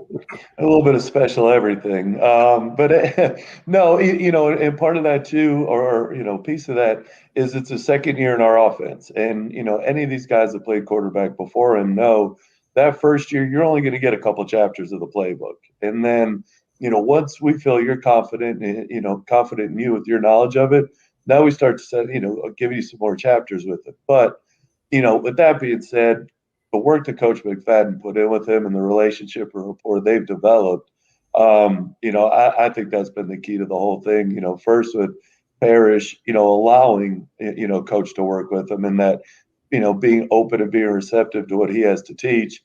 And then just Coach McFadden's, talent as a coach and, his commitment to it. I think it's been a match made in heaven. All right, Coach. Look, good luck to you on Friday night. Going up to Greensboro to try to get a shot at that first 4A state title. That's right. Thank you, guys. I appreciate it. All right, guys. Great points made there by Coach Hales and Grice. I know we've got your keys to the game. I just wanted to throw up a couple things about Grimsley, who is a phenomenal team. I know Coach Hales mentioned they've got to worry about them and not the who. The who they're playing, the Whirlies, is a really good team. A great mascot again, by the way, led by junior quarterback Alonzo Barnett, 1,469 yards passing, 20 touchdowns. He's also got 428 yards rushing and another 7 touchdowns with his feet. Jael Melton's got 746 yards and 8 touchdowns on the ground. And, of course, Travis Shaw, who's our one of our Heisman candidates. That's a lot to worry about, Grice. What you got? I think you highlighted a lot of the key names. And, for Grimsley to be successful here, they've got a great junior class. You highlighted Alonzo Barnett, 20-2. 20 touchdowns, 2 picks, 10-to-1 ratio with touchdowns and picks. One of the best quarterbacks in the state. You got him. You have the Melton kid playing running back. And you have Shaw on the D-line. Those are some of the best juniors I think you can find here in this state. But they've got to win against Butler seniors. We talked about and Coach alluded to the progression of Parrish Metcalf this year and how he became, a great quarterback within, that well-storied, line of Butler QBs. He's got to show up. You talk about Nelson, the Indy transfer, the running back. He's had a fantastic year. Really been, was on our cusp of that Heisman list and had a very great season.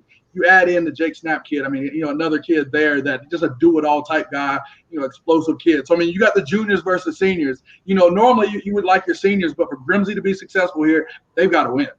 The second key, y'all know I've been yelling out Angry Butler the whole time. I mean, I think it's a great comparison, a juxtaposition, if you will, where you see, Vance had to be the Road Warriors last year and go to win the state title. Now you've got Butler this year having to be in that same position and go on the road. They're going to play with a chip on their shoulders. I've been calling them Angry Butler all, this entire time. The coaching staff's got that edge. I think the players are living through that.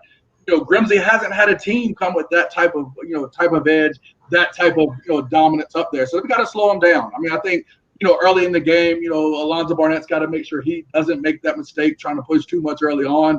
Because everything we've seen with Butler, I mean, early on in those games, they've been jumping on teams. By the time it's second quarter, you're seeing 3 or 4 touchdown leads. So they've got to play slow, play smart early on, and I think they'll be fine. And then finally, we haven't seen either team be tested much in the fourth quarter. You go through the scores by both of these teams, they've been putting people to sleep by the third quarter in most games. I don't think this is going to be one of those games. So now it's going to be which team is going to be able to put together a 4-quarter performance in order to make it to the state final. We know Butler's got the coaching staff. The Grimsley Whirlies have been there last year. They had a solid year as well. Both of these teams, have a state title on their mind. Wouldn't be surprised that the winner of this does go on to win that state title. But the fourth quarter, to me, is going to be the difference here. I agree. Grimer, Dale, any thoughts? Yeah, I totally agree with Grice, what he's saying. I mean, he's really broke down these games very well, like these 3 keys for the Butler at Grimsley. I mean, I couldn't pick 3 better ones. I think he does a good job with that. So I don't know how good Grimsley can compete with Butler, to be honest with you. I think Butler's on a different level. I think they're the one team who can compete with Vance. And you might see, you don't want to see a 2-3 score lead. You want to see a good game, but it could get that way. Well, I would just suggest they run away from Mr. Shaw. That's all I would suggest. He's actually better. I think he's better when you run away from him because he tracks it down well. Like, well, those guys, like like the bears in the woods. They're gonna find it. Like you're gonna find it. Yeah, I don't know. I'm not running that guy. Angry Butler. I coached against him in basketball. He was incredible in basketball.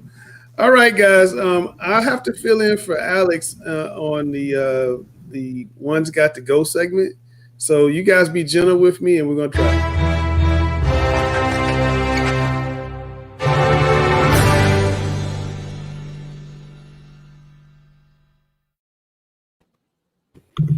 Okay, I'm not out. I really didn't need to be Alex twice. I'm not Alex, but we're gonna play One's Got to Go. Expand your vocabulary. Big words. No, I do not have use some big words. I do not have his vocabulary is about as big as I can go. Kinsey, one style of banana pudding has got to go. Your mom's original banana pudding, French vanilla banana pudding with meringue, French vanilla banana pudding with fresh made Cool Whip. One of those got to go. So I went to the expert on this, which happens to be my dad, who loves banana pudding more than any person I know. Okay. And he said banana pudding with meringue's got to go because even the French don't like meringue. Okay. So it was a very clear-cut answer. That's got to go. All right, Gary. This is going to be very unpopular. However, it's my taste buds. I don't eat banana pudding. I think it looks like baby food. I don't like vanilla wafers. I don't like the mixture of banana pudding. I don't eat any kind of banana pudding. So I'm going to pass it on to Dale. All of them got to go. All of them got to go. All of them got baby to go. Food. Well, I thought I made this real easy. The original banana pudding recipe uses an instant pudding. Yeah. So I thought that just made it real easy. That's what's got to go. The other two, you make your own pudding. So it's all homemade. Everything's 100% homemade. And using meringue is very, very popular with banana pudding, by the way. Okay, I am like Gary. I am not a banana pudding person, so I would say they all have to go. I'm sorry, Dale. Yeah. Hey, I'm the opposite of Bill Cosby. I eat no kind of pudding. All right, Gary, we're going to try soda this time. Okay. Which knee-high flavored soda's got to go? Orange, grape, or peach? Peach. Why peach? Only way I like peaches is in cobbler. That's it. Okay. I love peach cobbler. Em? Well, it's peach for me too. Grape was good. Orange was good. Peach just didn't have quite that, that thing. And I love peaches. I'll eat peaches. I'll eat peach cobbler, peach ice cream. But I didn't like peach knee-high. There's nothing better than a knee-high in a bottle, especially a grape in a bottle. But it's hard to find. Okay, Kenzie, I wonder, have you had a knee-high? I have not. Very, very, very sweet. But you've had RCQ, right? I've had what? RCQ. RC Cola purchased knee-high, so it's now branded RCQ. No, You know what knee-high's like is when you buy those little Frosties with the icy rather, they put the syrup on it. That's what a knee-high is. It's like the syrup that goes on the front. It's like really sweet, thick soda. I got maybe you. a Shasta. I'm going to be honest with you. My dad worked for Coke, so most of the products are Coke products. Haven't really ventured outside. It's very strict. Tropicana's not allowed. It's a very harsh situation. Coke does Bing, though. I love Bing. Get Bing. Tell your dad to bring you some Bing. Bing is really good. All right. You can buy a knee-high right now. Kenzie said Coke pays the bills. She got. I hear that. Okay, so I guess it's on me. That's right. Not to be Alex. So if I was going to choose one to get rid of, it would probably be grape. I don't like grape soda. I've never liked grape soda. So it had to be grape. I've never had the peach, but I just don't like grape. All right, Kenzie, one NBA shooting guard has got to go. Michael Jordan, Kobe Bryant, or Jerry West? Jerry West, because I have no clue who Jerry West is. The logo. I know I'm going to be very criticized for this, but it's my bad. Jerry West is the guy on the NBA logo. That's Jerry West. The guy. Really? Yeah. Yeah. The logo. We're a lot older than you kids. It doesn't. Yeah. He could shoot too, by the way. I know who Gary's not dropping. Oh, you don't even have to ask. I know he's not dropping either. I'm dropping Kobe. I'm old enough to remember Jerry West when he played with Wilt Chamberlain in the very early 70s. That's when I first started watching basketball. It seemed like he never missed. They didn't have the 3-point line back then, but he could shoot it with that kind of range.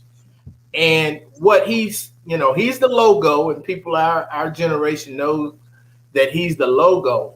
But he's probably also recognized as the second best general manager of all time behind Red Auerbach. Yeah, no, he's really good. He picked Steph Curry for Golden State. Yeah. He and Klay Thompson. Yeah. Those were Jerry West picks. I saw something today on the internet about how Kobe Bryant has missed more shots than Michael Jordan, LeBron James, Steph Curry. I wish the Hornets would have kept Kobe. However, and he's an ultimate competitor. Ultimate competitor. But I'm going to go with Kobe has to go. Dale. Yeah, I'm not dropping Michael Jordan either, even though I'm a State guy. And Jerry West, I mean, come on. The guy could shoot with his eyes closed backwards. He was such a great shooter, a great competitor too, Gary. I thought he was a huge competitor. I'm surprised people don't know about him being the logo. And I agree, he is a good general manager, but I tend to know him more as a ball player. I'd have to. I like Kobe, but yeah, I'd have to drop him from this list. Man, these are like three of the best players ever played basketball. So you like making a tough choice there, Dale. But I mean, They are. Michael Jordan's the best player to ever play. You can't drop him. Kobe is kind of a Michael clone, not quite as good. So if I had to drop one, I'd probably drop Kobe just because we already would have a version of that. And Jerry West is one of the best players ever. So I would probably drop Kobe grudgingly. That'd be my choice. But that was really tough. Grice says you need a food show, by the way, Dale. I'll stand on that. We got to get like a tailgate segment in the fall. Like give him his like tailgate item of the week. I'm down for it. I would listen. Yeah. I'd pay for it. Patreon. Yeah, I got it. Dale's man. Bryce, I'm gonna have you and the other guys over for some food. Trust me. That's what I'm saying. We need to segment Gary. Gary's number two. I mean, every him and Gary, because I see what Gary's doing. I like those pictures on Facebook, Gary. I see you. No, post some pictures and put on Facebook. We can literally those call. two great chefs. So okay, I'm gonna throw it back to Chris. We're going back to the Grices. You got one more category, Lance. You got one more. Number what? 4. Number what? I missed one. You need. Wait. Oh, I missed one. I'm sorry. My fault. Yes, you did. My fault, man. All right. What day should high school games be moved to if Friday's looking bad, Dale? Should we go to Thursday night, Saturday, or Monday night? So Monday nights for several reasons. One, Mondays are just horrible draw nights and worse nights than Thursday nights, but Thursdays and Mondays are bad. The other bad thing about a Monday is that potentially a game has to get moved to Tuesday. We've seen that happen. Yeah. And then they turn around and play on Friday. Let's play our games on Saturday. Let's move them to Saturday. Or if we know the weather's going to be bad, go ahead and move it back to Thursday. Let's not play around with that Monday. Kizzy. Get rid of that. So we got rid of Monday? Is that what They'll get rid of Monday. Which one would you get rid of? I'd have to get rid of Saturday. No Saturday games. Okay. No. Ooh. Gary. If we know that the weather is going to be bad ahead of time, I prefer playing on Thursday night because Thursday is usually a light day of practice anyway. Logistically, Saturday, it's hard finding officials because a lot of officials work Pop Warner games, Little League games, even college games. Yep. So that's why you don't see many Saturday games because it's hard to find officials, especially if you have to do it for the entire school system. Monday night, like I said, ADs hate Monday because it cuts into the gate, as well as it gives you a Tuesday's going to be a recovery day. And so you're late getting into your game plan for the following Friday. So the day that if we can't play on Friday, the one that has to be eliminated is Monday. I agree 100%, but CMS will always say we have to go to Monday because we can't get referees on Saturday. That's always what they say. But Dale's point was go back to Thursday when you know the weather's going to be bad instead of waiting until Friday. And I don't understand that. Grice is shaking his head. Why are you shaking your head, Grice? I hate Thursdays, one, because y'all don't like JV. Looking down at the guy below me, first off. Y'all don't like JV. Thursday nights are the greatest nights of the week. No, we're not playing the JV game on Wednesday. That's ludicrous. Y'all hate JV. Saturday's been great. You always got to be counter. I like Thursday. You play on Thursday. I mean, Kenzie knows what I'm saying. Hey, you're not trying to take a test a day early. Kenzie, has anybody ever asked you to take a test a day early and you'd be like, yeah, I would love to do that? Okay, check this out. Yeah. All right, check this out. You play on Thursday. Why not just do a double header? You play JV game first, move right into the varsity game. Oh, you're going to tell you that already. We've done that. So we did it against the worst team to do it against. So I don't want to hear that. We've rode that ride. So no, I like the Saturday games are pretty fun. That was fun, even though we got a bucket. Yeah, when you make it to a state championship, that'd be the only time I want to play on Saturday. All right, we're going to go to Grice's the Grice's Right Part 3, talk about the big Vance Myers Park game, and I'm going to let Chris take it over and drop that theme.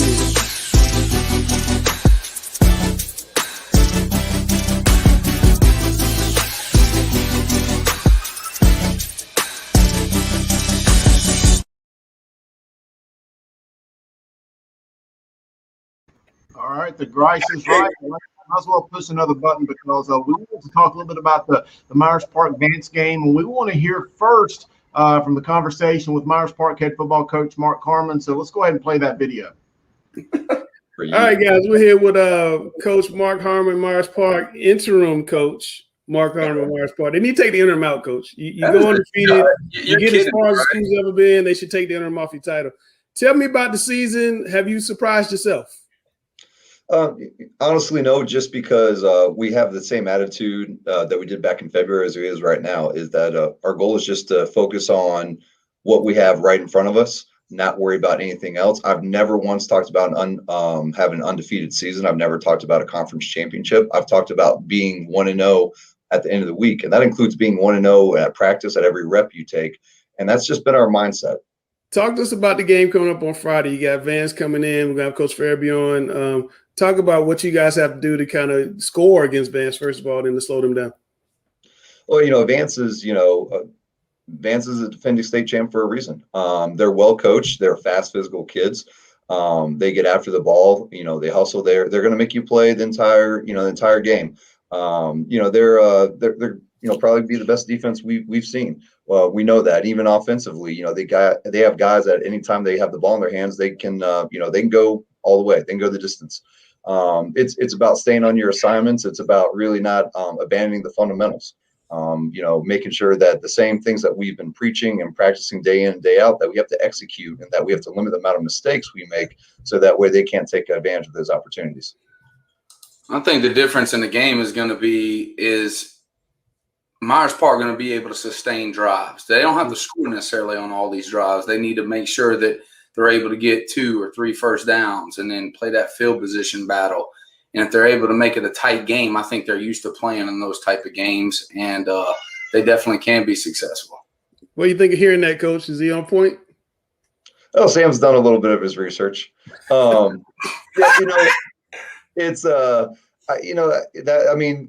he's saying is absolutely right. It goes for every game, but particularly in a game of this magnitude. It's basically about making sure, when you get to this level, it kind of starts to become a little more, like I say, chess, not checkers. You've got to actually be able to see the game, series ahead of time and realize what you're doing is going to affect the flow of the game in the next quarter and everything else like that. You've got to be able to put your team in good positions. Definitely. And one of the things that I think that is very important too is, Vance is very explosive. So, more than likely they're going to have an explosive play. It could be on offense, could be on defense. It's just how you respond afterwards. You're able to, hey, that's all right. Let's go. Let's keep doing what we're doing, and then just keep grinding away. There's always grind before the shine. So it'll work out. Well, I don't know if it's good or bad, but we've been down in 5 games. So at least I'll say this. The one thing I like about this team as years past, is my 6th year at Myers Park, is that we don't get rattled like we used to. You kind of get spoiled at one point where our guys got comfortable with having real big leads. And the problem, that's a great problem, but the difficulty happens is when you find yourself in a situation that it's not the norm. And you don't know how to respond to that. And it's like you always go back to your level of training. And these guys have been tested week in and week out. And so they understand how they have to respond in these moments. But so does Vance. When they got beat by Huff, we saw how they responded. So both teams understand what's at stake, and they realize that, one play is not the end all be all. Yeah. Myers Park has never been to the state championship game. This is as far as they've ever been to the regional final. You played Vance in 2018. You were part of that, came up short. You got a chance to go to the state finals at home. How big a deal is it to be able to do it at home in front of the home fans? Well, I love our stadium. I feel like we've got like the best environment in the city. I've played at every other stadium and coaching at different schools here in Charlotte.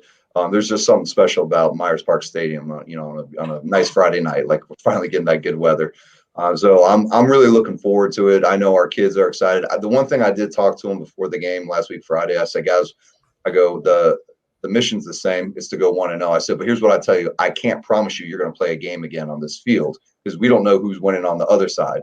Since you got to treat this game, treat this as a finale. Treat this as the last time you're going to be on this field, just in case, because you want to have that memory. Now, we have one heck of a memory, but fortunately, we get to play there one more time.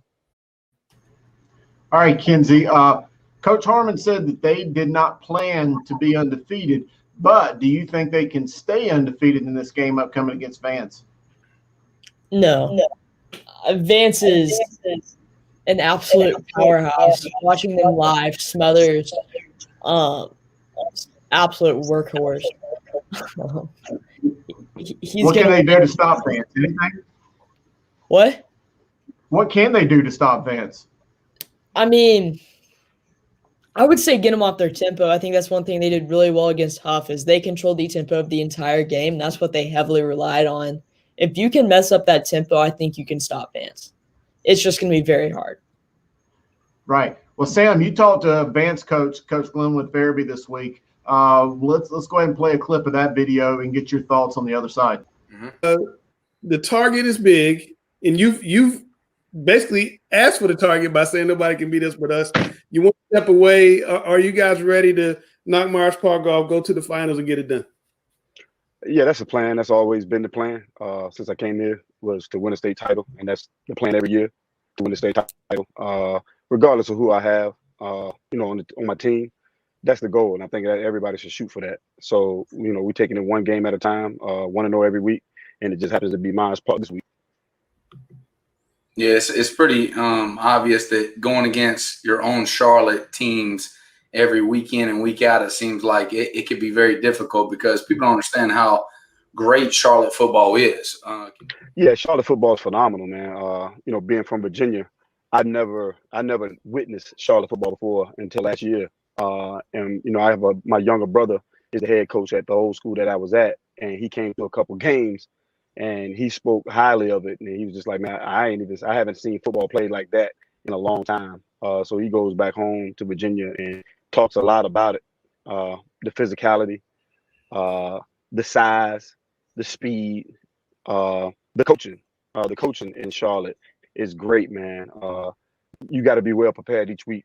Each week you step out there, you got to be well prepared because there's a lot of great coaches in the Charlotte area. Coach, talk about the Myers Park game coming up. They're going to try to spread you out. They're going to try to run Newman through the holes and get some one-on-ones on the outside. You guys are going to put pressure on the quarterback, and it's going to come down to, can they get you on some fades and some slants? Am I right about that?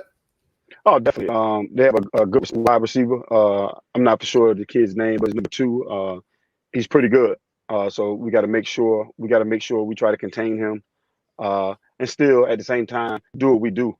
Put pressure on the quarterback, make it uncomfortable for him, and tackle the running back on the way to the quarterback. Do you guys like being on the road? Because last year all on the road, this year all on the road. I mean, do you prefer that to being at home? Me, I do, because my kids play different. My kids play different on the road. Like I said, my kids love playing with a chip on their shoulder. They like playing with their back against the wall, and I think going on the road gives them something to go out and they have to prove. They have to go and prove something to the opposing team and their fans. So we play a whole lot different on the road. So yeah, I prefer it. Because we don't play well at home just yet. We don't play it well at home just yet. No doubt. And I just want to say, I want to know, you guys are huge in the weight room. It's evident when you watch the games. I want to know which coach is the strongest coach, and I want to know what's the strongest player. I'm just curious about that. Coach Bloomfield, my D-line's coach. He's an Olympic lifter, so he's the strongest.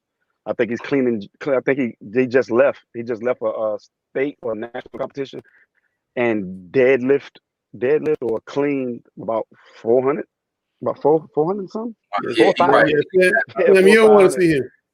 Yeah, so he's definitely strong. I think the strongest kid on our team, pound for pound, is probably Terrion Porter. I could be wrong, but I think it's Terrion Porter, the smallest kid on our defense, but he's probably one of the strongest kids on the team. If you guys win on Friday, is Power ask for a sideline pass if you guys at Chapel? Oh, he don't need a sideline pass. Look, he can walk right out there and nobody will touch him after the game he played the other day.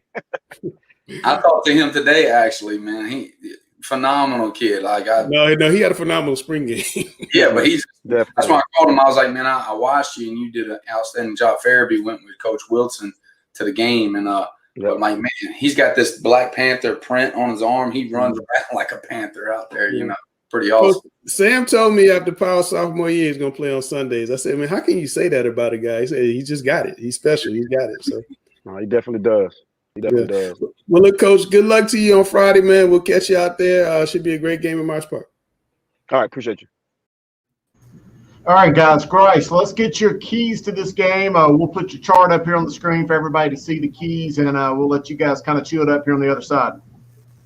You know, and before we start, I mean, I know I'll beat Dale to it, but I mean, you know, kudos to Coach Harmon. I mean, I think, you know, making, you know, history out there at Myers Park. I mean, you listen to him talking. I mean, what school wouldn't want to have a head coach there? I mean, I'll say it, take the interim tag off.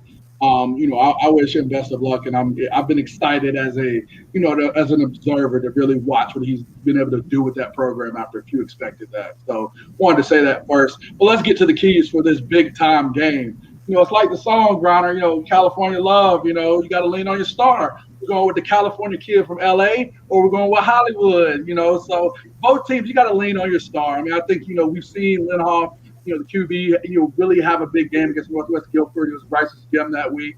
You know, broke a record with 7 touchdowns. You know, we've seen Hollywood. I've stood beside you, Griner, and watched that kid do some amazing things. We've seen him do that to our own teams. Those kids are without question some of the biggest stars in this area. The kid that has the best game is going to be the big reason why their team is successful. You know, we always talk about the vaunted Vance defense. You know, you want to look to, you know, and even the question was asked, like, you know, can you do it, or what are you looking to do? You got to make Vance uncomfortable. You know, where are the examples of that? Of course, they've been so successful, you haven't had too many times to look. Look, the RGK game a couple of weeks ago was a great chance to look at that. You know, you talk about, you know, tempo. We talk about formations and adjustments. We saw, you know, literally Vance take a page out of the RGK playbook with their tempo formation, their NASCAR check, trying to get a quick, you know, 4 or 5 yards. I think Myers Park's got to take a piece out of that playbook. Really vary the tempo, utilize that. You can even run with that, and just, you know, really make Vance have to get into some of their different formations and make adjustments. I thought Huff started off well with that, but Vance did a great job on the other side of making adjustments. And I think, you know, we look at the chessboard before you knew it, Huff was in checkmate. The last one, you know, win on your shot plays. You've got to have a big play if you're gonna beat either one of these teams. You know, we looked at Vance, and early on they struggled a little bit with some of the receivers dropping passes. You know, this week want to see those guys make those catches early on and make sure that Vance gets up early. We saw Huff in the last week's game take advantage of a slot fade when they saw one high coverage. They were able to get that catch. I think that was the Gibson kid. Kenzie, correct me if I'm wrong. You know, made the catch for that touchdown, and it was 7-2 early on in that game. Myers Park has got to follow that same formula. Hit a big shot early to one of those kids. You know they're going to play one high. Try to stop Newman. Linhoff's got to have that same energy that he had versus Northwest Guilford. Take a big shot. It's going to be a little harder this week, but take a big shot. You know, complete that and be well on the path to get to the state final. Those are my 3 keys there. This is going to be an absolute fantastic game. I think the big part here is who's going to be better, leaning on their star, who's going to take advantage of that big play down the field. The team that doesn't. Great keys there, Grice. Let's give all you guys a chance to talk about it. We'll start there on the bottom of the screen with Dale. Dale, what's your thoughts on this big game? Yeah, it's common to say you got to make another team uncomfortable, and I think that's one of the things that Myers Park does have to do. We saw in that first Huff-Vance matchup that Vance played different football than what they normally play, and that caused them problems. And I think that's what Myers Park's going to have to find a formula to do, is to upset the normal play of Vance to have a good shot in this ball game. I do believe that they played great from behind there at the end of the ball game Friday night, that they kind of had that up-down mentality during the game, got up high, big, and then fell behind. And Vance is, I think, since the halftime of that Audrey Kell game, they're kind of like in sync and in gear, and they're smelling the championship. So I think it'll be a good ball game if both teams are able to play their kind of football. The thing is I think one team's going to make the other team not play their kind of football, and it's not going to be good. Yeah, I agree. Gary, what you got? Last week I told you Vance didn't have the penalties, okay, especially the pre-snap penalties. that they would beat Huff. And by halftime, they only had 30 penalties against Huff, and one of them was a defensive offsides guy lined up in the neutral zone. But other than that, they were very disciplined. They got a few suspect calls in the second half. But if they can contain the penalties, again, they will blow Myers Park out. Yeah. Telling you right now, I'm not pulling any punches. If they don't get the penalties and have 1st and 20 and 2nd and 25, it's not going to be close. Wow.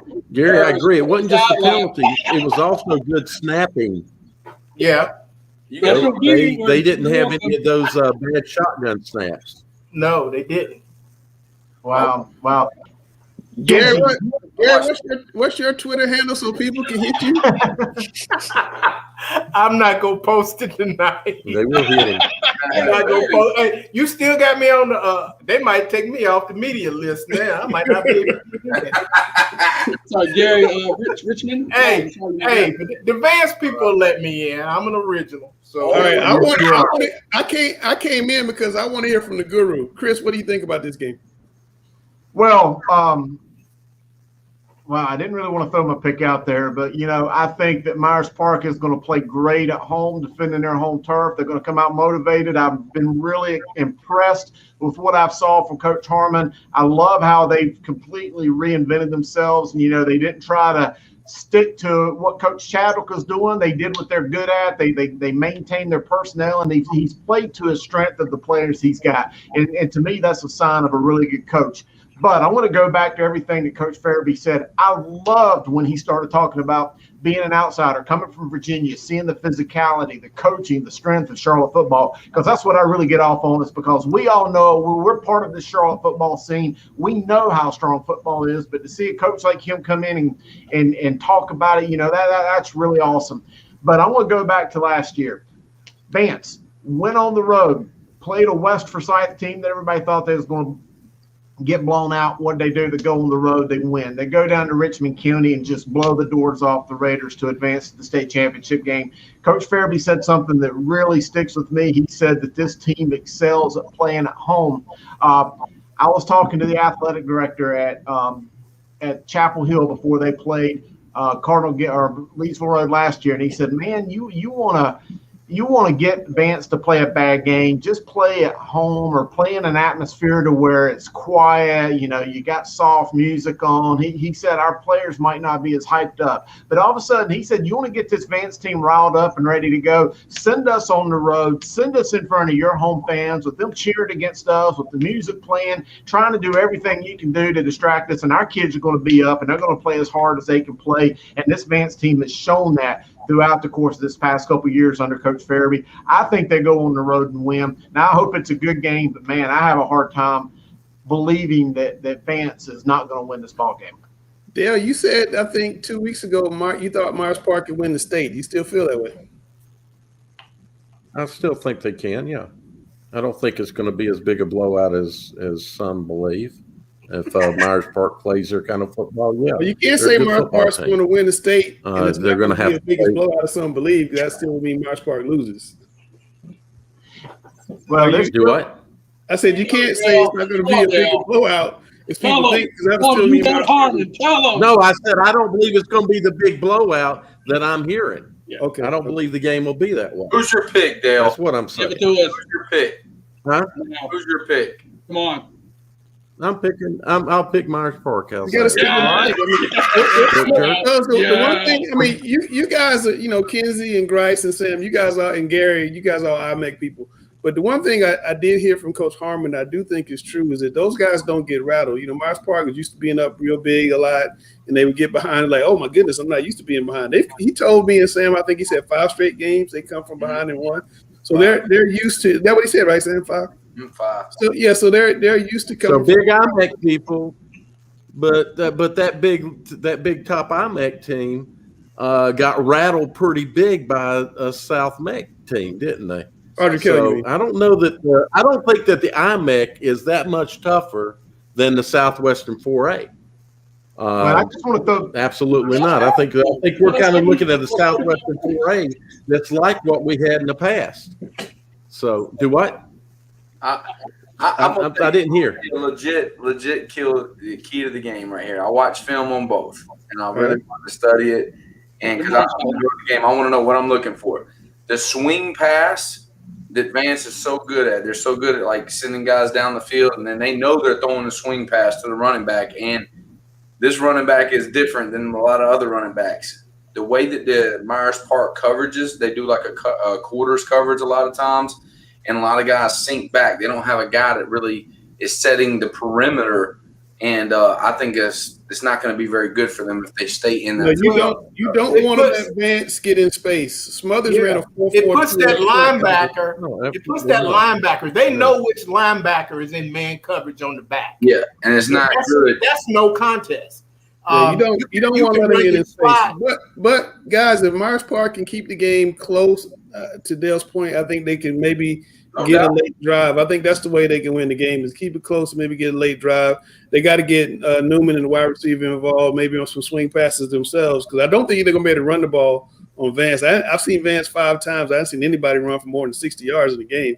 Audrey Kell just said, the heck with it, we're going to throw the ball 60 times. And they had a good game plan. They threw everything at Vance. They fake punt, fake field goal, fake kick, everything. Here's the key adjustment. They ran out of steam. That Vance. Their big problem was they ran out of steam, and I'm talking about Audrey Kell. Here's the key adjustment that Vance made last week against Huff. They took their best offensive tackle, number 55. I don't know his name, but they moved him to guard so he could help the center with Curtis Neel. And so Huff didn't disrupt Vance's pass offense the way they did in the first game, because now they had their best lineman against Huff's best lineman. And they kind of neutralized the Huff penetration that caused them so much trouble the first game. And they didn't have as much trouble. But what's the one thing? Gary, you think about that whole scheme of doing the off cadence. I don't think it just impacted them on the penalty. They had bad shotgun snaps. Right. You know that impacted the linemen in their blocking as well. Their response to when they got off of their block. So that whole offensive scheme got kind of countered by them having to counter to play Huff. And when I said last week, I made the comment, if Vance plays Vance football, they're going to beat Huff. And of course, it was there was some comments otherwise, but Vance played Vance football. They didn't. They did the right kind of things within their own scheme to counter Neel instead of trying to upset the whole offense by going to some crazy ass cadence. I'm sorry about the language there, but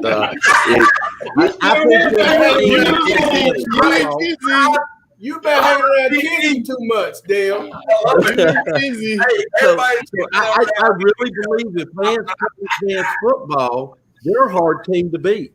Don't beat yourselves, and that's kind of what Farrell was saying. Well, the only things we'll beat ourselves. It's going to be a great game in that first game.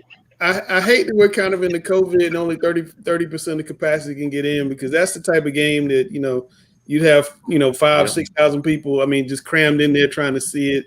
It's what makes football Friday night special, when you have the big game, the big crowd, the big moment. And I love it when they have it on the high school campus. They don't move it to Memorial Stadium and it gets swallowed up. So should be a great game. But everybody's waiting. Sam, Grice, Chris, on this high school Heisman. You have narrowed it to 3 people, and I'm going to play the video, and you guys talk about the guys when we come back on the other side. Here's our final 3.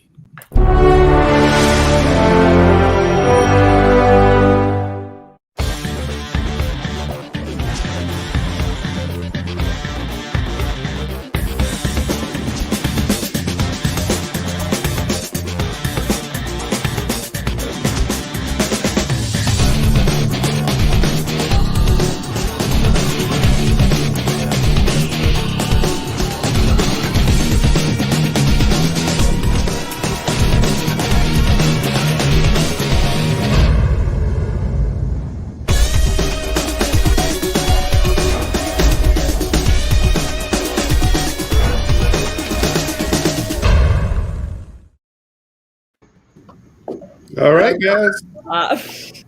What you say, Kizzy? I thought we were supposed to clap. Oh.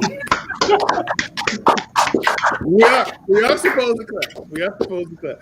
All right, so next week, Grice wants to invite all three players and their coaches to come on the show before Sam gives out the award. So we're going to have a special Heisman show at 7:30 next Tuesday ahead of our state championship show at 8 o'clock. And I'm going to try to have some of the state championship coaches on with us as well. So we're going to have a really busy next Tuesday. That said, Grice, talk to me about these three guys. These are three amazing football players that have had great years. I mean, you look at a Byron Brown out in Roseville, again, leading his team to victory. You were playing in the regional final this week. A guy that's got, over 20 total touchdowns, can get it done in the air or on his, or through his feet. I mean, guy doesn't turn the ball over a lot. You talk about Bryce Wilson and Kings Mountain, that vaunted defense all year. Kid to have over 20 sacks in, 8 games? I mean, I think that's unheard of when you talk about it at a high school level for such a shortened season that we had. He was a dominating force, humble kid, great kid that works, for that Kings Mountain defense. That's one of the big reasons why they had great success. You look at, Jalen Smothers. I mean, Hollywood, we already know what kind of kid he is here in Charlotte. I think it's great that a kid, he's getting all the love and all the offers that, that are warranted for some of the play he has. I thought, against Huff, he showed on that field he was the best player, and really took that game over. Glad to have those three players, that type of caliber. It was a tough choice, but I think we have three very worthy people. Sam, you're fighting for defensive guys. We got one, 23 sacks. That's exactly what I was talking about. Like, I wanted all three defensive guys, but after I watched the games and highlights from this past Friday, I see these top three are the deserving top three. And we got Bryce Wilson in there from Kings Mountain. He's had a phenomenal year. His season's over with now. Hopefully that doesn't hurt him. But if Smothers or Brown step up this week, I mean, it could go either way. And I saw Smothers firsthand, and I was blown away with his explosion and speed, his vision as a sophomore. Wow. Very impressive. And then Grice told me I better check out Mr. Brown, and I did. And he is legit. That's why he's being recruited heavily, Division I football all the way. So he's a very special quarterback this year as well. Chris, final word. And one of the things I like is both Smothers and Brown are both underclassmen. So, man, look at the future of football in this state. Both of them have an opportunity to really put on some big-time years here in the next year or two.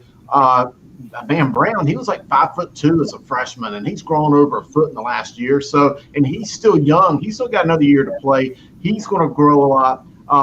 Talk about defense. I know that Dale and I was looking at Rice at the Shelby game we went to, and man, what a tremendous player he is. So, I think they're all great, but I've got to say this: we have debated long and hard for hours and hours via text messaging and stuff over these guys, and there was 6 or 7 other that could easily be in this final 3, and just to even be in the initial 8 or 12 or 20 or whatever 16 is amazing. The talent of the young men in this state, because I think we're blessed to be here in the Carolinas. Great football, and I'm excited to see a winner. Absolutely. It should be fun next week, and hopefully all three guys will come on. We had all three private school kids come on, and I got a lot of messages from people saying that was a pretty special moment. When Sam gave it. You gonna wear a tux next week, Sam? Wear your tuxes. I don't own a tux. Baby. I can get one of those T-shirts that got the little little fake tux thing there. All right, I forgot to put this in the script, but Gary wanted to play who should the Panthers pick. So we're taking Trevor Lawrence out of the equation, and I'll go clockwise. Starting with Grice. We're taking Trevor Lawrence out of the equation. Who are you picking, Grice, with number 8? I mean, I love versatile guys. I have a big do-it-all tight end on my team. I love the fact that an athletic, versatile tight end and the matchup problems he can bring. The Panthers haven't had that kind of guy. They've had guys that could, be great in their positions, but a guy that can do so many different things like Fitz can. Hey, take that position, get another versatile guy that worked on the defensive side last year. You didn't worry about Isaiah Simmons. You got the FCS version, and he turned out to be amazing. Get Kyle Pitts. Keep that offense good. And, hey, Darnold's never had that guy. He can throw it up and it won't miss. The guy gets everything. Okay, Sam. Everybody's available except Trevor Lawrence. Who are you taking with number 8? Well, I mean, if I could get Kyle Pitts at 8, I would definitely do it, but he ain't going to be there at 8. So we got to be realistic. Who we're going to get, because Kyle Pitts is going to be gone. You know, Bryce dreaming over there, which is a great dream. I wish it would happen. But we need to go with the offensive tackle from Oregon. He'll be there. He'll be there. He'll be there at 8. Watch. That's who we get. We protect the Sam Darnold investment, which we didn't have to give up a whole lot for. We got a lot of draft picks. I think Panthers are doing a really good job. And I think you need to protect the quarterback. And if you have a good offensive line, you always got a good chance. Well, Chris, I know you're a big Washington fan. You seem to be getting a lot of Carolina Panthers up in Washington. But who should the Panthers pick with number 8, assuming everybody? Well, yeah, I'm glad you threw out the Washington football fan because I certainly am a fan of them. But to really throw the disclaimer out there, I am so myopic and laser focused on high school football that I have no clue. But I'll say this: I know how the NFL is based. I would either go after the big offensive tackle, like Sam mentioned, or I would find a big rush in that can put pressure on the running game and put pressure on the quarterback, because that's where NFL's at. I wouldn't waste a pick on any of these quarterbacks out there. I would try to get some meat either on either lines. That would be my pick. All right, Dale, who are you picking?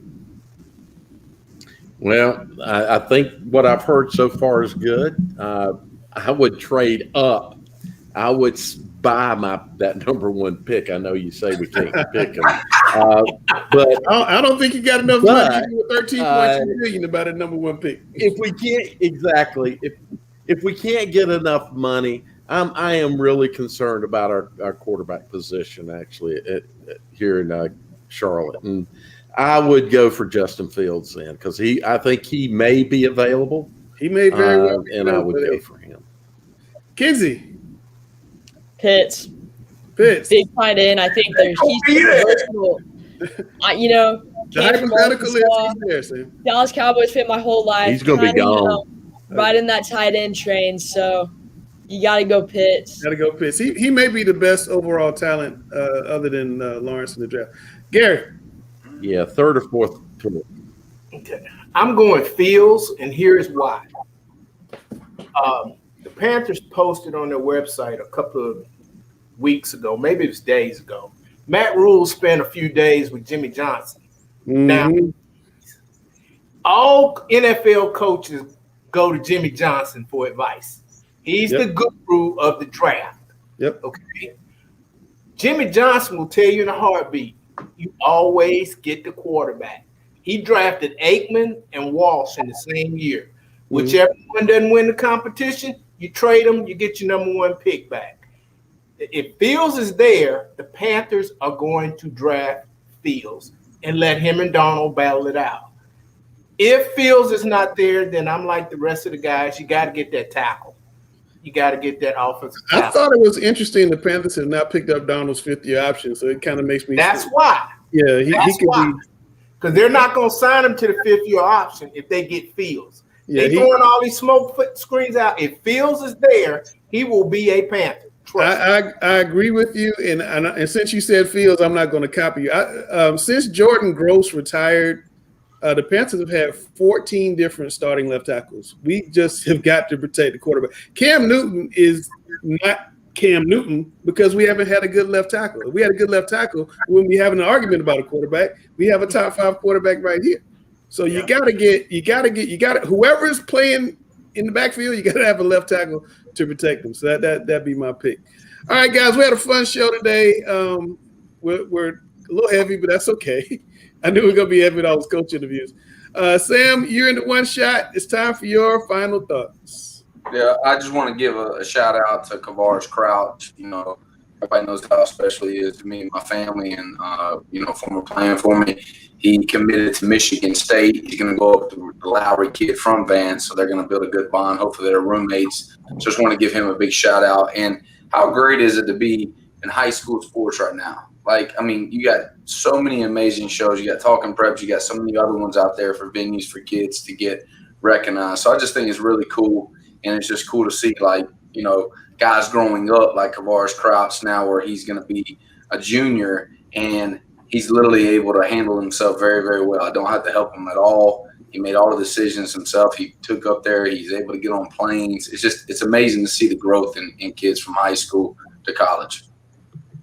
All right. Well, I hope you guys enjoyed talking preps, and we'll have clips up, and you can come back here and watch the show all over again. And next Tuesday, we're going to invite the 3 finalists and their coaches to come on and have a good time. And then we're going to talk state championships in a normal show. Let the guru do what the guru does. All right. I'm Langston. That's Grace. That's Sam. That's Gary. That's Miss Kinsey. That's Chris. That's the guru. And that's Dale Ross down at the bottom. We are talking preps. We'll see you next Tuesday at 7:30.